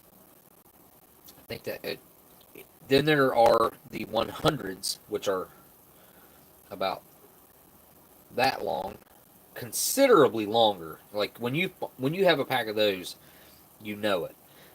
Both the menthols, the non-label all white box, are super long like that, and the Benson and Hedges, the green pack, is really long like that.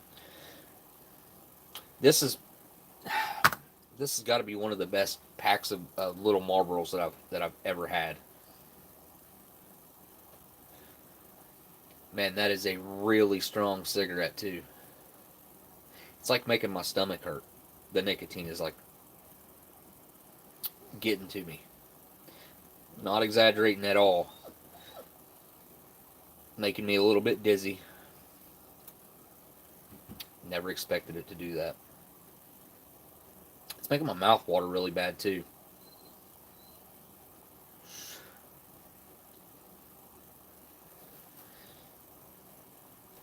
Same here. 100s versus a regular. Not much difference. But why not? They cost the same. May as well get the extra cigarette for free. This is up. This is probably this. This is not probably. This is the strongest filtered cigarette that I've ever had. I'm confident in saying that, without a doubt. Maybe I'm just going at it too hard or something. I'm picking up a lot of the gum. The further down that I get, a lot of the mint, the spearmint, or just mint flavor, it's coming through, but it's definitely making my mouth water a lot, which is kind of odd. That's not a typical side effect or something that happens.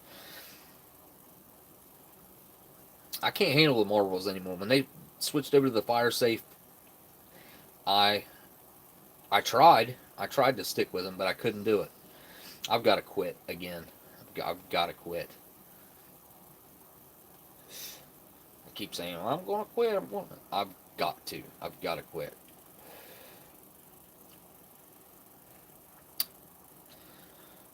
The Max Menthol 100 and 120s, like the Virginia Slims, I think they were 120s. Or they made a 120. Who else made a 120? Those were typically geared towards females. So, I don't know how familiar you guys are with the tobacco plant, tobacco in general, and then cigarettes. But tobacco in general is an American plant. That's where it was at whenever they came over here, Columbus, 1492, which I don't think he ever actually made it in here. But from what I heard, I don't know. But they were smoking tobacco out of like little, obviously peace pipes and like little one-hitters, and they would roll it up in what kind of leaf? They used a leaf, kind of like a cigar would be, but not a cigar. They didn't use the tobacco leaf. They used a different leaf. The Native Americans. Nope.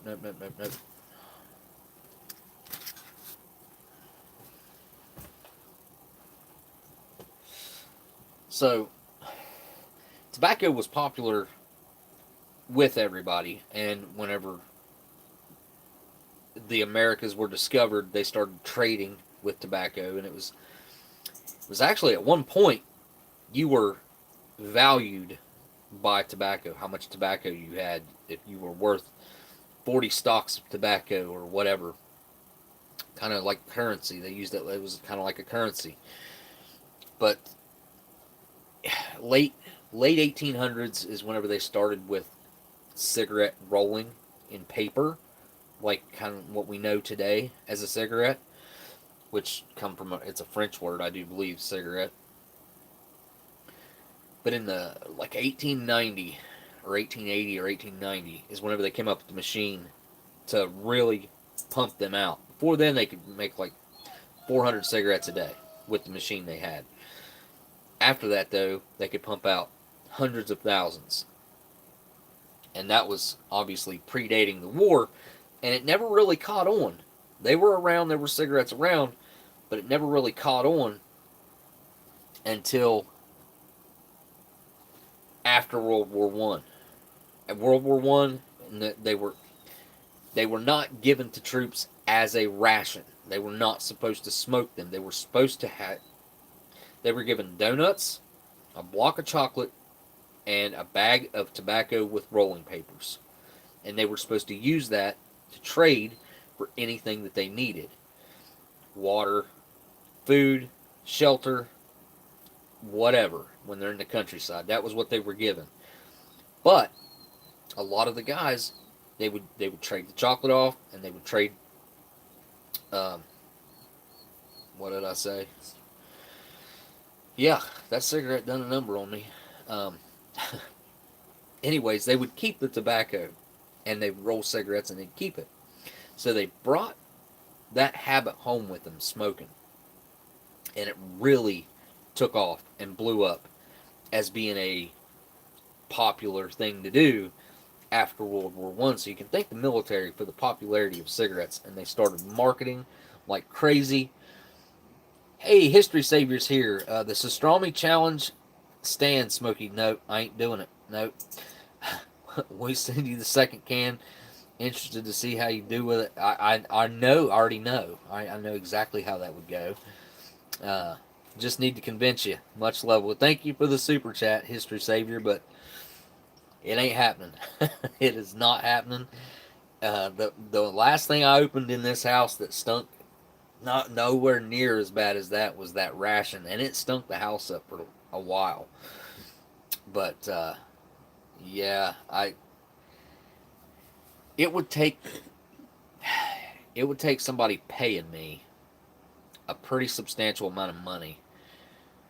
I would say substantial. I have no desire whatsoever to try pastrami. That stuff is, in my personal opinion, now I know this is a culture thing. It's been around for a long time, and they have it down to a science to what fits their palate, how they eat it. But in my opinion, the way that fish is it's way past being trash. Like that's something like you go to a dump somewhere and find a can like ready to explode sitting on top of a pile of trash, and open it up, and that's like that's what you would find. A lot of times the fish liquefies almost completely. I have no desire to try it. I've talked to some people that have tried it. I know some people that have tried it. It's just in talking to them and seeing what I've saw, and Andrew Zimmerman's reaction or his lead up to opening the can. They opened it on top of the. If you guys can find the episode, it was an episode of Bizarre Foods. He was standing on top of the U.S. Embassy with. Where's pastrami from? It's like, is it Norwegian, Danish? I can't remember where it's from, but he's standing on top of the U.S. Embassy, and he's got someone with him that works in the embassy that knows all about pastrami. It was a woman, and whenever he opened that can up and started gagging, that man could take some stuff. Like, and I'm a texture eater too. Like, I can't do the gelatinous stuff, the slimy stuff. It's not for me. And I've seen guys pick it up on a fork and it like string out, just like mozzarella cheese kind of, and then tilt their head back and just work it down into their mouth like a spaghetti noodle. And I am not on board with that even a little bit. So I don't know who you could goat into trying the other can. Maybe Gundog would do it. Maybe Gundog would try it. He's all about the world foods, man. And I do think if you're going to try pastrami, you should try it the traditional way. Of course, most Americans, whenever they try pastrami, they rip the can open and just dig in, and that's not how it's really intended to be eaten. And you know, history saver, you know this. I think you even got everything that you needed to eat it properly. You need some flatbread. You need was it mayonnaise? I think like a mayonnaise or mustard mix or something like that. And then they also all onions. They put onions on it, raw onions chopped up. I remember that. Uh, what else? Maybe that's about all they do. It seems like. But I will definitely be tuning in to watch you attempt to eat pastrami, History Savior. Okay, so the poll on the channel will go to Dub C next. Poor Dub. Poor man. It's a shame we can't get the Marlboro IQOS in the US. It heats the tobacco. It heats tobacco and is very similar to a cigarette, but nowhere near as bad for you because it isn't burnt. Huh. So I was doing some research on cigarettes and tobacco and stuff recently, and I did not click into it. I didn't go down this rabbit hole, but there was a thumbnail that caught my eye, and it said there is a safe way to smoke tobacco. Why have we not, or why did we not use it, or why did we leave it behind, or something like that. So there was a safe way to smoke, and smoke, maybe not like what we think of, but somehow inhaling the tobacco, same effect. And there's a safe way to do it, but they wouldn't use that method for some reason. I've got to go find that video now. I've got to find that video and find out what all it says. Once you hit 1,000 subs, we will do it and send one to Dub C. Well, if you have not yet subscribed to History Savior 1941's channel, go there, subscribe to his channel. Let's get him up to 1,000 subscribers. One thing, he's going to be doing a giveaway when he hits that. And two, sounds like he's going to be eating pastrami, and I think we all want to see that. I know I do. I don't know why you'd put yourself through that, honestly. It's no desire to do that. You know, I'm going to flip the camera around, and I'm going to try out one of these USSR smokes that delicious scent. I'm also going to try this flapjack. This is the same thing that they call flapjack in a British ration. That's exactly what this is, which is like it's like an oatmeal bar. It looks like. But I've had the flapjack out of the ORPs, the British ORPs, Operational Ration Pack. I've had the flapjack before a couple times.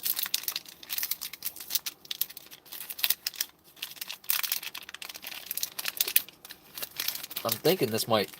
Ooh. So when I had the flapjack, it was already 3 or 4 years old in the ration that I had. Let me smell it. Okay, it doesn't smell very appetizing. It doesn't really have a food smell to it. A little bit it smells like raisins. Huh. Well, it's real soft, real grainy. Looks like it might have raisins in it or something. I don't think this is in English on the back. Maybe it is.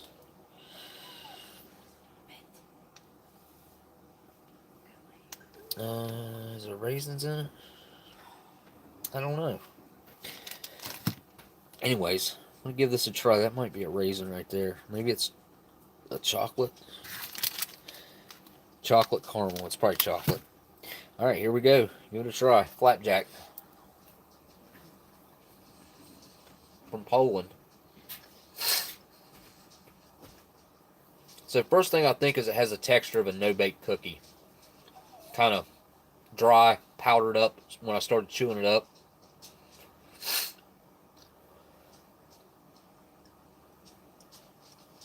Definitely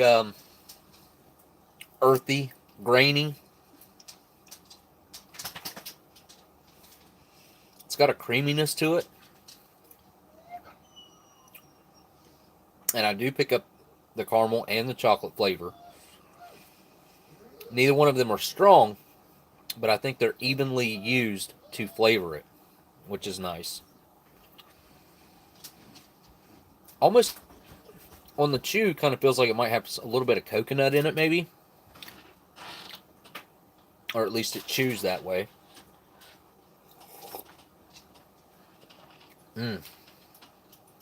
Yeah, it goes really good with the coffee, though. Really good with the coffee. Yum, yum. I guess I'll do the MRE next week.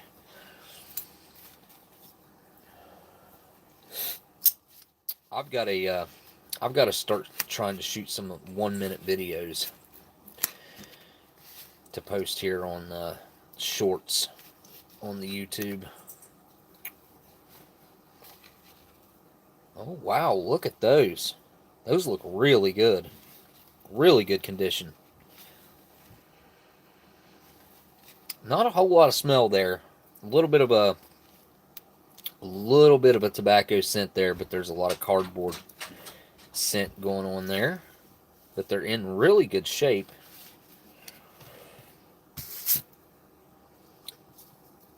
And they what did he say these were?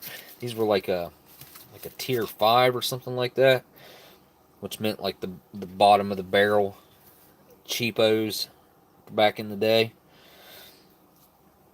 Alright, well, time to enjoy a USSR smoke from back whenever it was still the USSR. That's not something I thought I was going to be doing today. You know what I mean?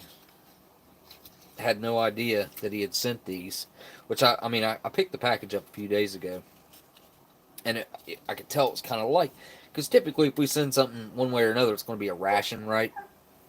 So it's going to be heavy enough. It's going to be at least as heavy as a ration. I was like, this doesn't really feel like there's a ration or anything in there, so I didn't know what he had sent, but this is a pleasant surprise.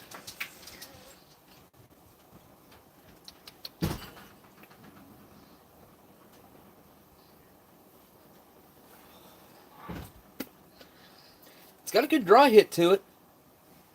It's got a good draw to it. It doesn't need packed or anything like that, because it's a little bit squished, but the way it's packed through, it's perfect. Let's see if it's as bad as they say it is.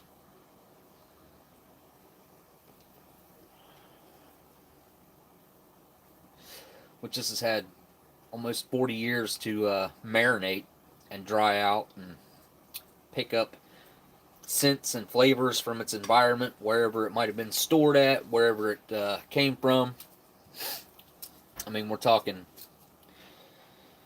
USSR Cold War era.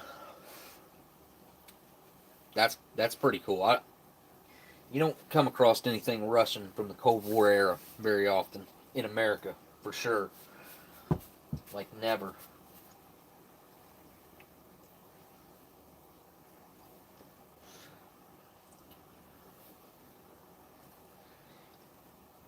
I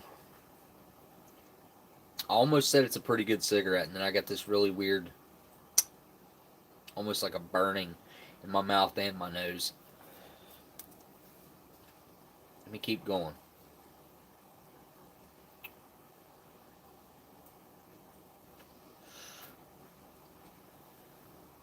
It ain't that bad. It ain't the bottom of the barrel. I can tell you that. I've had way worse. I've been trying to figure out a way to do ration shorts on YouTube and TikTok, but I feel like you need to be in front of the camera for a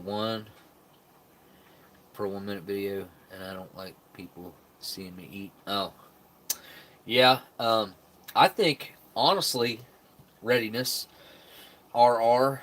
I think doing the shorts, you only got 1 minute, which TikTok you can do 3 minutes now. You could definitely knock one out in 3 minutes as far as showing it. all, each item real quick. I think I haven't done this myself yet, but I'm thinking that I can do it. Showing each item real quick, going through them. Here's what's in it. Boom, boom, boom, boom, boom. Next cut, everything's open. Take a bite of it. This tastes whatever. This tastes like this. Whatever the give a real quick flavor breakdown of whatever it is, and taking a bite of each thing. And I think you could definitely manage the 3 minute, but the 1 minute, I don't know, man. The 1 minute is going to be tough to try to open it, explain what it is, go through each item real quick, boom, boom, boom. Because you might have up to 10 items, and then if you break the accessory packet down into by item instead of just saying accessory packet, you're going to have add up to another 7 items depending on the accessory packet.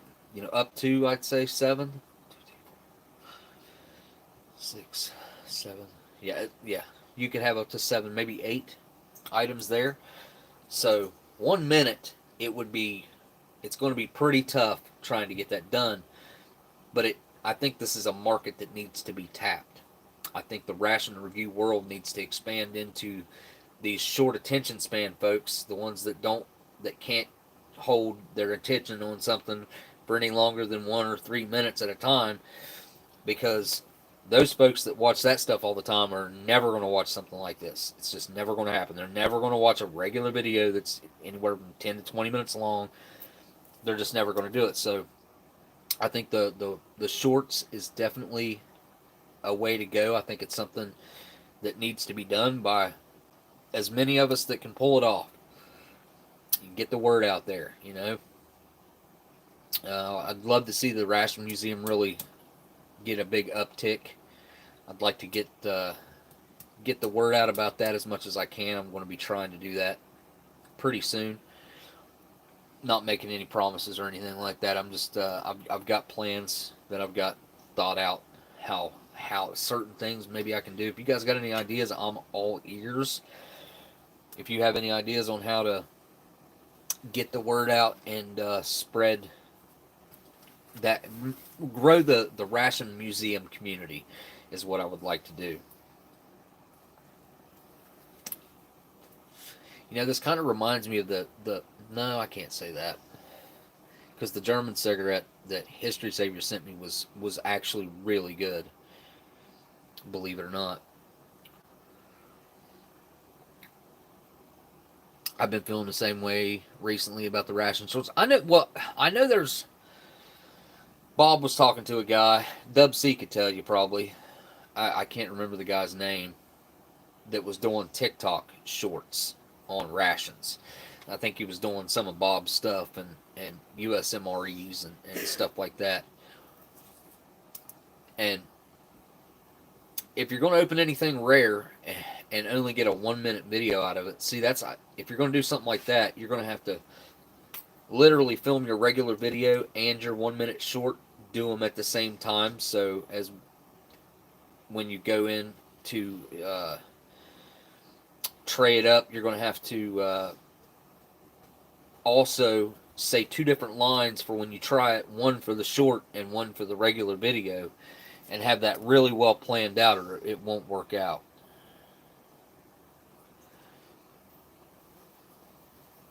Hey, you get long-winded. Tell me about it. I think I'm I got the record for being long-winded. Look how slow this thing's burning. And it's not bad. The tobacco's not bad at all. Which bottom of the barrel tobacco back in the late 80s or mid to late 80s might not be anywhere near what the bottom of the barrel would be now. And also, this is bottom of the barrel USSR tobacco from the 80s. I don't know what type of quality they were expected to be pumping out. I would say they were regulated and expected to pump out, good stuff. So this is not bad at all. I kind of like it, actually. Yeah, delicious. These are pretty good, man, if you end up watching this. getting tobacco in my mouth now, but there's a little bit of a harsh turn on the end after the exhale.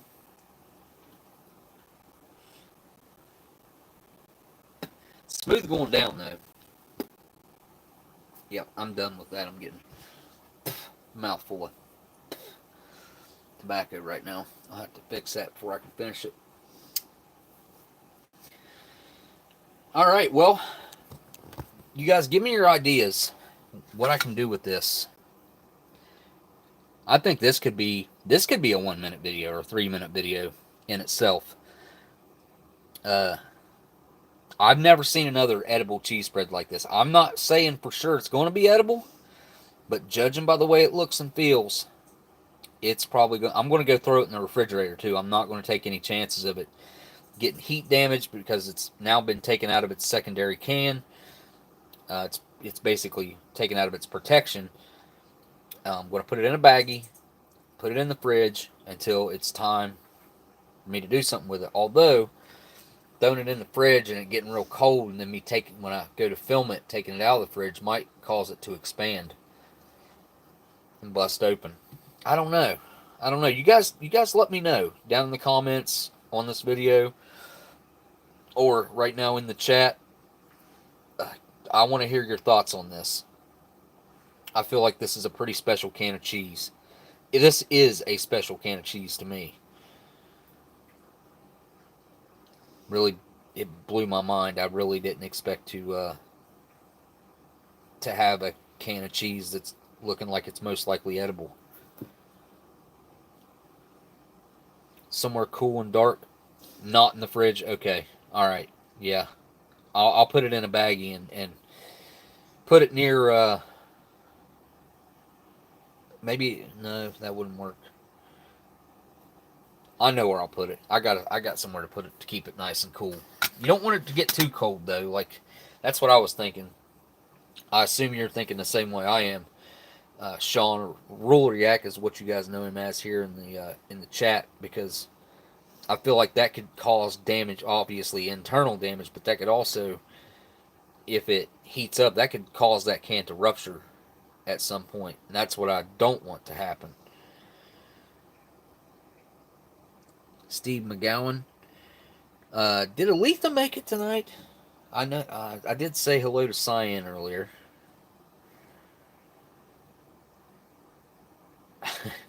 I hear you, Dan.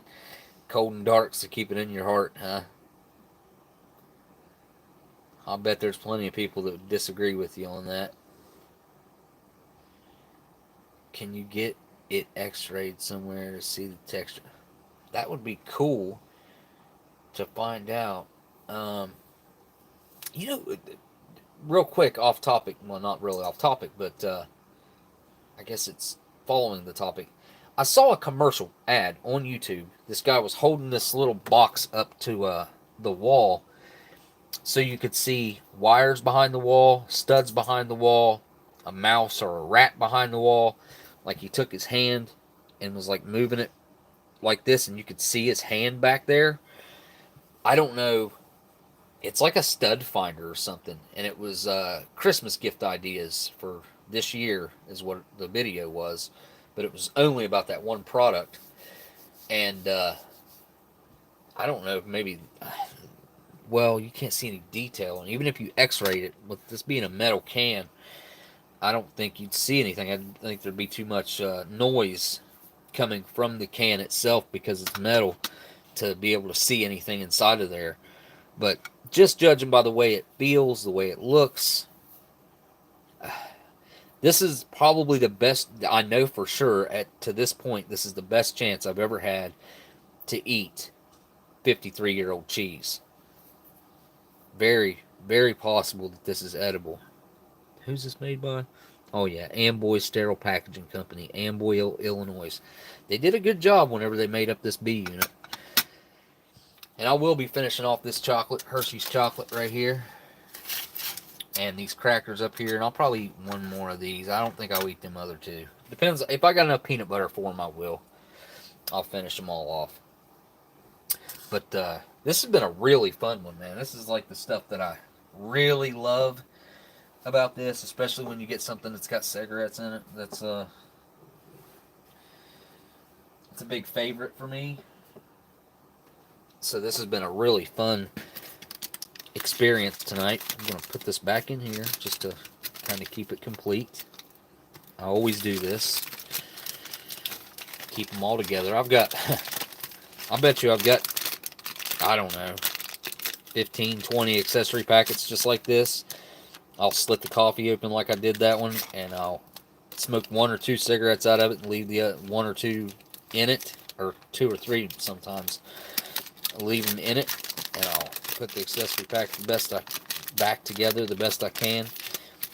Maybe even throw a piece of tape over it right here. I do that sometimes, because if you put a piece of tape over that and line it up right, you can't even hardly tell it's been open. See?